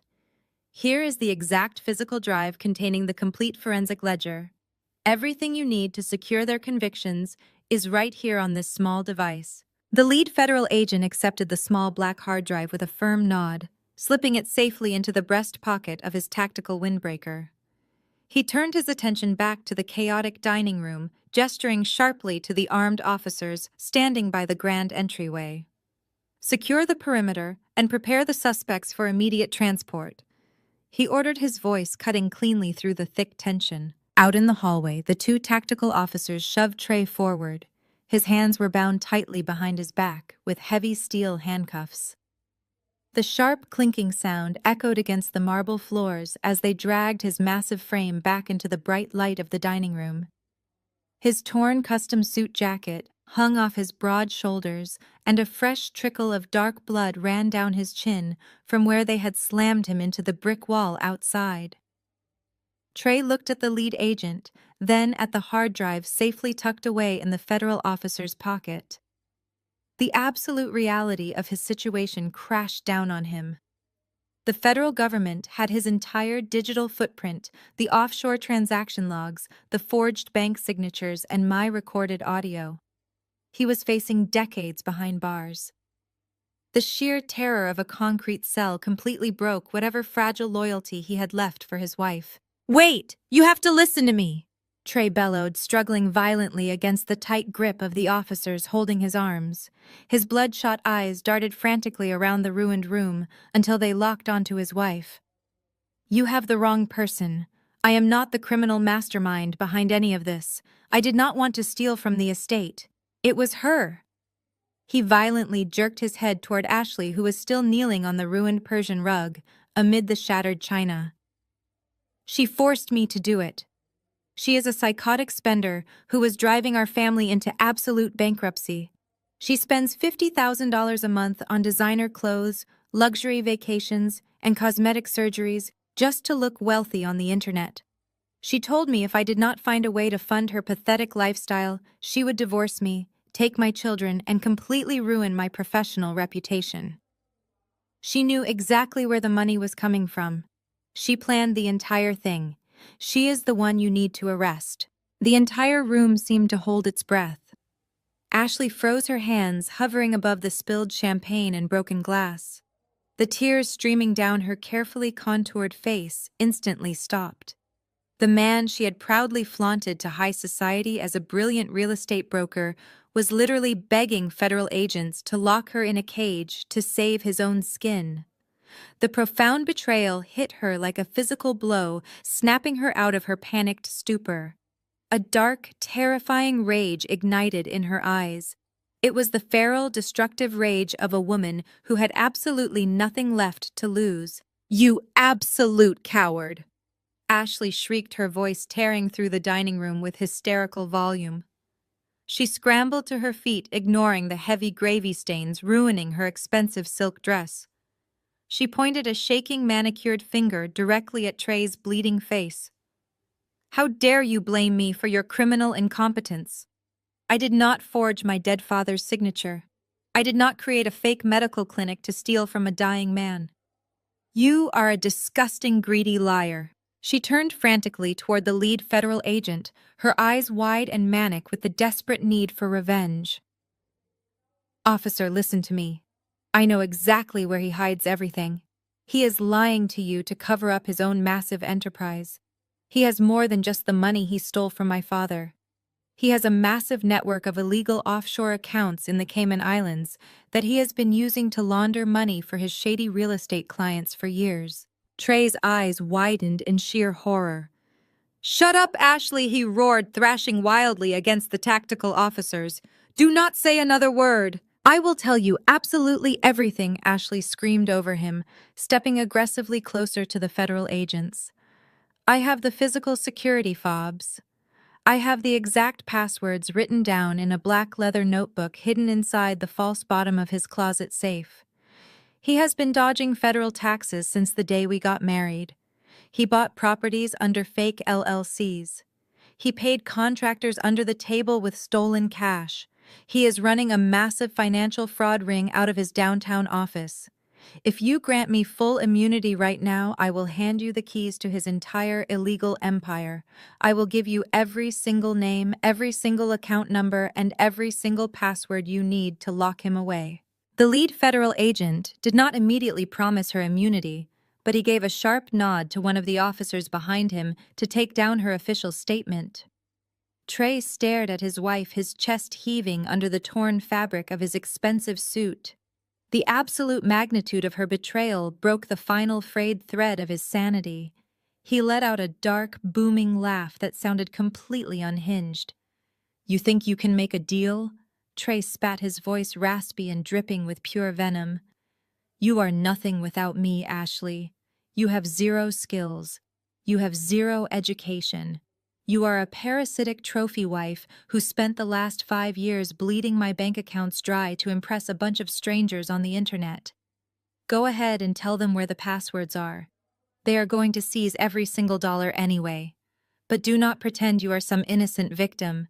You loved the dirty money. You loved the fake diamonds. When I am sitting in a cell, I am going to sleep like a baby, knowing you are living in a cramped apartment, buying generic groceries, and watching your fake influencer empire burn to the ground." Ashley stood up completely straight. The hysterical panic that had consumed her all evening suddenly vanished, replaced by a cold, terrifying calm.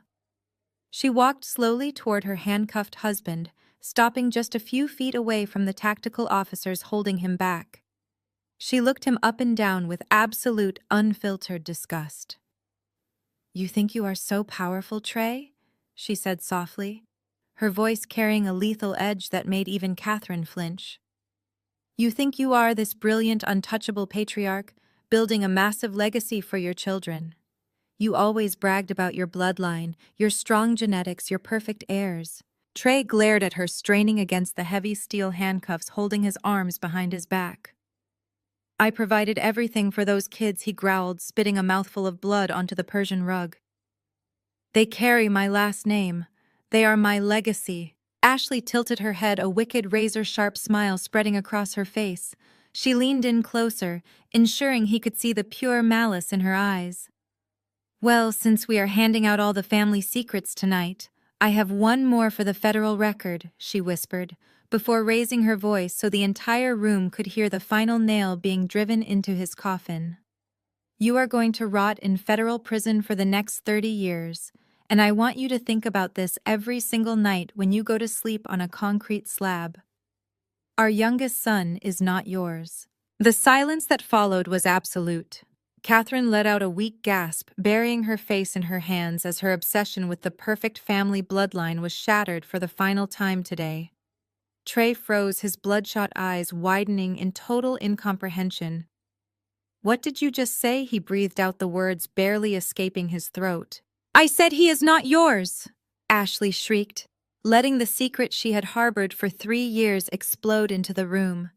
"You were always working late trying to scam your clients and build your pathetic empire. I was lonely, and your senior business partner was very, very generous with his free time. Did you never wonder why our youngest boy has green eyes, Trey? Did you never look at him and see the man who actually funded your startup capital?" The psychological blow was catastrophic. It bypassed his brain and struck directly at the core of his manhood and his ego. Trey let out a sound that was not human. It was a primal, deafening roar of absolute agony and feral rage. He snapped. He did not care about the federal agents. He did not care about the guns in the room. He lunged forward with terrifying explosive violence, attempting to break right through the wall of armed men to get his hands around Ashley's throat. The tactical officers immediately descended on him. 3 heavily armored men tackled Trey simultaneously, wrapping their thick arms around his waist and shoulders to stop his forward momentum. But Trey was fueled by pure, unadulterated madness. He thrashed wildly, kicking his heavy dress shoes into the drywall and throwing his weight backward to break their iron grip. He bellowed her name, screaming a string of the most violent graphic threats imaginable. "Get him out of here right now," the lead agent ordered, stepping in to help subdue the massive, violently struggling man. The officers dragged Trey backward toward the grand foyer. His heels scraped loudly across the shattered porcelain and broken glass. He fought them every single inch of the way, twisting his neck to keep his crazed eyes locked on Ashley. He screamed that he would destroy her, that he would kill his business partner, that he would tear the entire world apart. The officers finally managed to wrestle him out the heavy oak front door, shoving him roughly down the stone steps toward the waiting police cruisers. Even as the front door slammed shut, I could still hear his muffled animalistic roars echoing through the crisp November air, followed by the heavy slam of a metal car door. The arrogant real estate broker was gone, hauled away into the dark, completely stripped of his wealth, his freedom, his dignity, and his family. The sudden absence of Trey's booming voice left a ringing, heavy silence in the ruined dining room.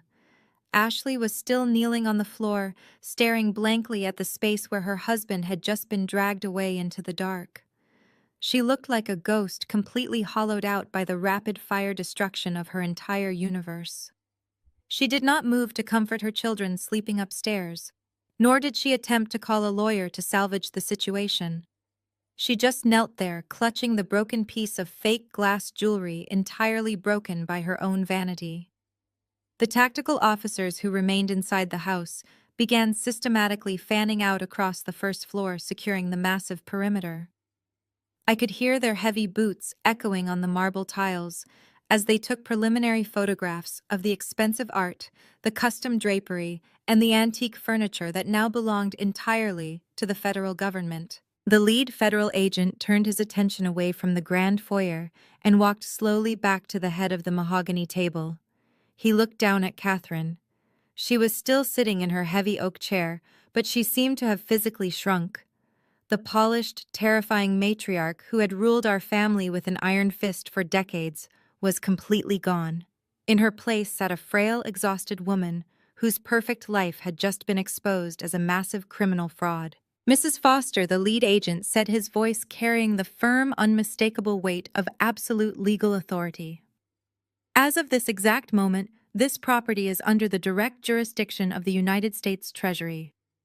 The Internal Revenue Service has authorized a full seizure of this estate to satisfy the massive fraudulent tax debt you intentionally incurred. The agent pulled a metal clipboard from under his arm and handed a thick stack of official forms to a junior officer standing nearby. You are not being placed under physical arrest tonight due to your age and lack of violent criminal history. The agent continued looking at Katherine with total professional detachment.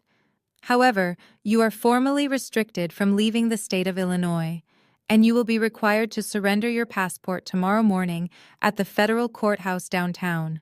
You will receive a formal letter detailing the public auction date for your seized assets. Do not attempt to contact your former bank managers. You have until Monday at exactly 8 in the morning to vacate these premises entirely. You are permitted to pack your personal clothing, basic toiletries, and any essential prescription medications. You are strictly prohibited from removing any jewelry, artwork, electronics, or antique furniture. If my officers catch you trying to smuggle a single silver spoon out of this house, you will be immediately handcuffed and charged with concealing federal assets. On Monday morning, we will return to padlock the doors. Katherine listened to the agent's strict instructions with a blank, vacant stare. The words seemed to bounce right off her, too massive and devastating for her brain to properly process. She was going to be thrown out onto the street in 3 days with nothing but a suitcase of clothes. She would have to beg the very country club friends she used to relentlessly mock for a place to sleep or check into a cheap motel until her criminal trial began. Her pristine reputation was effectively buried. The agent nodded to his tactical team, signaling them to finish their cataloging of the ground floor. They stepped away, leaving a small pocket of quiet space around the head of the ruined Thanksgiving table. Katherine slowly turned her head. Her neck creaked with the movement. She looked past the spilled gravy, past the shattered crystal, and past the heavy embossed trust document still resting near her untouched dinner plate. She looked directly at me. Her eyes were red and swollen, completely stripped of the cold arrogance that had defined my entire childhood. She looked incredibly old. The expensive cosmetic procedures and tailored silk clothes could no longer hide the ugly, rotting core of who she truly was. Madison? she whispered, her voice cracking painfully. Her lower lip trembled as she tried to muster one final attempt at emotional manipulation. "How could you do this to your own mother?" The question hung in the cold air of the dining room. It was the ultimate narcissistic defense mechanism. Even now, surrounded by armed federal agents standing in the ruins of a multi-million-dollar fraud she orchestrated, she still viewed herself as the absolute victim. She genuinely believed that my loyalty to her toxic bloodline should have outweighed my legal obligations, my moral compass, and my duty to protect my own son from her cruelty. I looked down at Leo, who was quietly holding my hand, watching the chaotic scene with calm, trusting eyes. I squeezed his hand gently, letting him know that the nightmare was finally over. I did not feel a single ounce of guilt. I did not feel a shred of remorse for tearing her fake empire down to the absolute studs. I looked back at Katherine, squaring my shoulders and taking a deep breath. I prepared to deliver the final devastating truth she had spent her entire life trying to avoid. I was completely done playing her twisted games.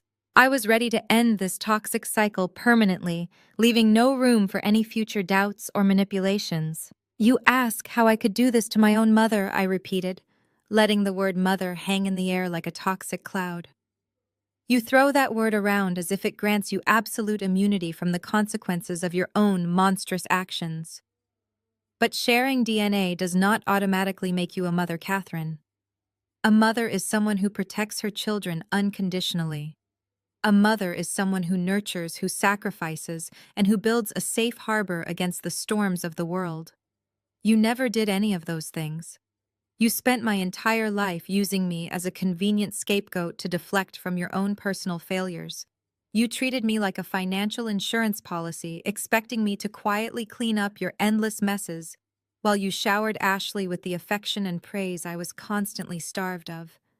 You do not get to invoke the sacred title of mother only when the federal government is standing in your dining room holding a seizure notice. You have spent decades obsessed with bloodlines and pedigree." I continued, my voice echoing clearly over the muffled sounds of the tactical officers working in the next room. "You genuinely believed that biological genetics made you inherently superior to everyone else. But look closely at where your precious bloodline led you today. Your golden daughter is sitting on the floor sobbing over fake jewelry, completely broken by her own vanity and greed. Your son-in-law, the father of your biological grandchildren, is currently being shoved into the back of a police cruiser for stealing from a dying man. And you, the proud matriarch of the foster bloodline, sold your own soul to cover up a cheap, disgusting affair with a contractor. If this is what your biology represents, I am profoundly grateful that my son does not share a single drop of it." I looked down at Leo, who was standing tall right beside me. I placed my hand gently on his shoulder, feeling a surge of fierce, protective warmth. "True family has absolutely nothing to do with genetics," I stated, shifting my gaze back to Katherine, making sure my eyes locked firmly onto hers. "True family is built entirely on protection, unyielding loyalty, and unconditional love. Family is the people who choose to stand by you when the rest of the world turns its back. Leo is my family. We chose each other. I would burn the entire world to the ground to keep him safe, and I just proved that tonight. You sealed your own fate the exact second you looked at an innocent 7-year-old boy and told him he did not belong. You thought you were just putting an adopted child in his place. But what you actually did was sever the final microscopic thread of patience I had left for you. You were completely dead to me the moment you insulted my son." Katherine opened her mouth to argue, but the sheer conviction in my voice silenced her before she could even form a single syllable. "So let me make my position absolutely clear," I said, taking one step closer to the ruined dining table so both Katherine and Ashley could fully absorb my final decree. "You are not getting a single penny of my money to fix this monumental disaster. Do not ask me to pay for your high-priced federal defense attorneys. Do not ask me to post bail when the judge officially remands you into federal custody. When the gavel drops and you are sentenced to federal prison, do not bother putting my name on your approved visitor list. I will never sit on the other side of a plexiglass window and listen to your pathetic excuses. I am not sending you commissary money, and I am certainly not taking Leo to visit the grandmother who treated him like absolute garbage. Ashley let out another loud, desperate sob, burying her tear-stained face much deeper into the completely ruined Persian rug. But I was not finished. And just to ensure that you never try to drag us back into your toxic orbit, I filed a comprehensive protective order against you, Ashley and Trey, yesterday afternoon, I announced flatly. The moment you are processed by the federal authorities, you will be served with the official restraining order. You are legally forbidden from contacting me, approaching my home, or coming anywhere near my son. If you attempt to call me from a prison phone, they will add a violation charge to your sentence. You wanted to exclude us from your perfect family, Katherine. Congratulations, you finally got your wish. We are officially and permanently erasing you from our lives forever. I turned away from her for the very last time. I reached down and firmly grasped Leo's small, warm hand in mine. He looked up at me, his dark eyes reflecting a profound sense of understanding that went far beyond his 7 years. He knew we were finally safe. He knew we were never coming back to this toxic fortress ever again. I gave his hand a gentle, reassuring squeeze, signaling that it was time to leave. We stepped away from the heavy oak chair and began navigating our way through the absolute disaster zone that used to be the formal dining room. Our shoes crunched softly over the shattered pieces of Catherine's prized antique porcelain and the broken shards of crystal wine glasses. We carefully stepped over the thick puddles of spilled cranberry sauce and rich brown gravy that had permanently stained the expensive Persian rug. Katherine did not try to stop us. She did not yell or threaten to call the police again. She had completely collapsed inward, sliding off her heavy chair to kneel on the ruined floor alongside her golden daughter. The former matriarch of the foster family was weeping openly now. It was a pathetic, gasping sound that echoed miserably against the vaulted ceilings. She was mourning the sudden violent death of her wealth, her pristine reputation, and her untouchable status. The federal agents completely ignored her tears, moving methodically around the room with their metal clipboards cataloging the silver candelabras and expensive artwork that would soon be auctioned off to pay her massive criminal debts. As we approached the grand arched doorway leading into the main foyer, Leo suddenly stopped walking. He pulled gently on my hand, anchoring his small feet to the hardwood floor. I paused and looked down at him, wondering if the overwhelming presence of the armed tactical officers had frightened him. But Leo was not looking at the police. He had turned his head to look back toward the far corner of the massive dining room. I followed his gaze. Huddled together in the shadows near the heavy velvet drapes were Ashley's 2 biological children. They had been completely forgotten during the explosive chaos of the raid and their parents' vicious brawl. The 2 kids were sitting on the floor, their knees pulled tightly to their chests, crying silently as they watched their entire world fall apart. Their hands were still instinctively clutching the expensive top-of-the-line iPad Pros that Katherine had handed them just an hour ago. The bright screens of the tablets glowed sharply, in the dim corner a stark, glaring reminder of the exact moment this entire nightmare had started. The moment Katherine had proudly declared that Leo was not real family because he did not share their supposedly superior genetics. Leo looked at his terrified cousins gripping their expensive electronic toys. He did not look jealous. He did not look angry. He just looked at them with a quiet, solemn pity. Then he shifted his gaze back to the center of the room, fixing his dark eyes directly on the weeping woman kneeling in the spilled food. Katherine slowly lifted her head, sensing his eyes on her. Her mascara was completely smeared across her cheeks, and her expensive silk blouse was ruined beyond repair. She looked at the 7-year-old boy she had relentlessly tormented and excluded for his entire life. She looked at the boy who was now the sole legal owner of the $4 million lake house, while she was entirely homeless and facing decades in federal prison. Leo stood incredibly tall. He did not hide behind my legs, and he did not lower his voice. He looked right into her red, swollen eyes and delivered his final message with the devastating, undeniable clarity that only a child possesses. "Enjoy your iPad," Grandma Leo said, his voice ringing clearly over the muffled chatter of the federal agents. "You are going to need it in jail." The absolute purity of the delivery struck the room like a physical blow.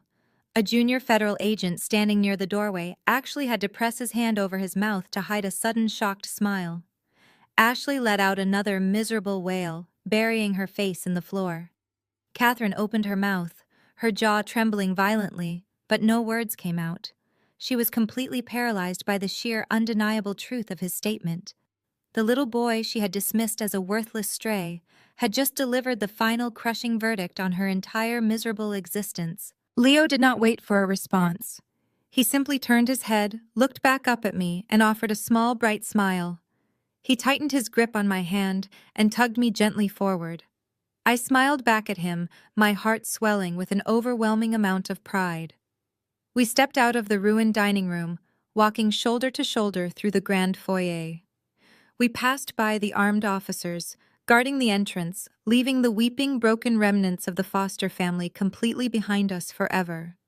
There was no looking back. The crisp November air hit my face the exact second we crossed the threshold, clearing my lungs of the suffocating tension that had poisoned that house for decades. The heavy oak front door clicked shut behind us, silencing the frantic shouts of the federal agents and the pathetic, muffled sobs of my mother. Out on the circular driveway, the scene was a chaotic blur of flashing red and blue tactical lights. Federal vehicles and local police cruisers were parked haphazardly across the manicured lawn, their radios crackling sharply in the cold night. Neighbors from the surrounding mansions had already gathered at the wrought iron gates, their faces shocked as they watched the estate get raided. I held my head high. I did not shrink away from their curious stares, and I did not hide my face. I walked with the steady confidence of a woman who had surgically excised a massive tumor from her life. Leo walked right beside me, his hand firmly tucked inside mine, matching my purposeful stride. We bypassed the law enforcement officers and made our way to where I had parked my black luxury SUV at the end of the driveway. I unlocked the car doors with my key fob, the headlights flashing briefly. I opened the rear door for Leo. He tossed his canvas backpack onto the leather seat and climbed inside, settling comfortably into the plush interior.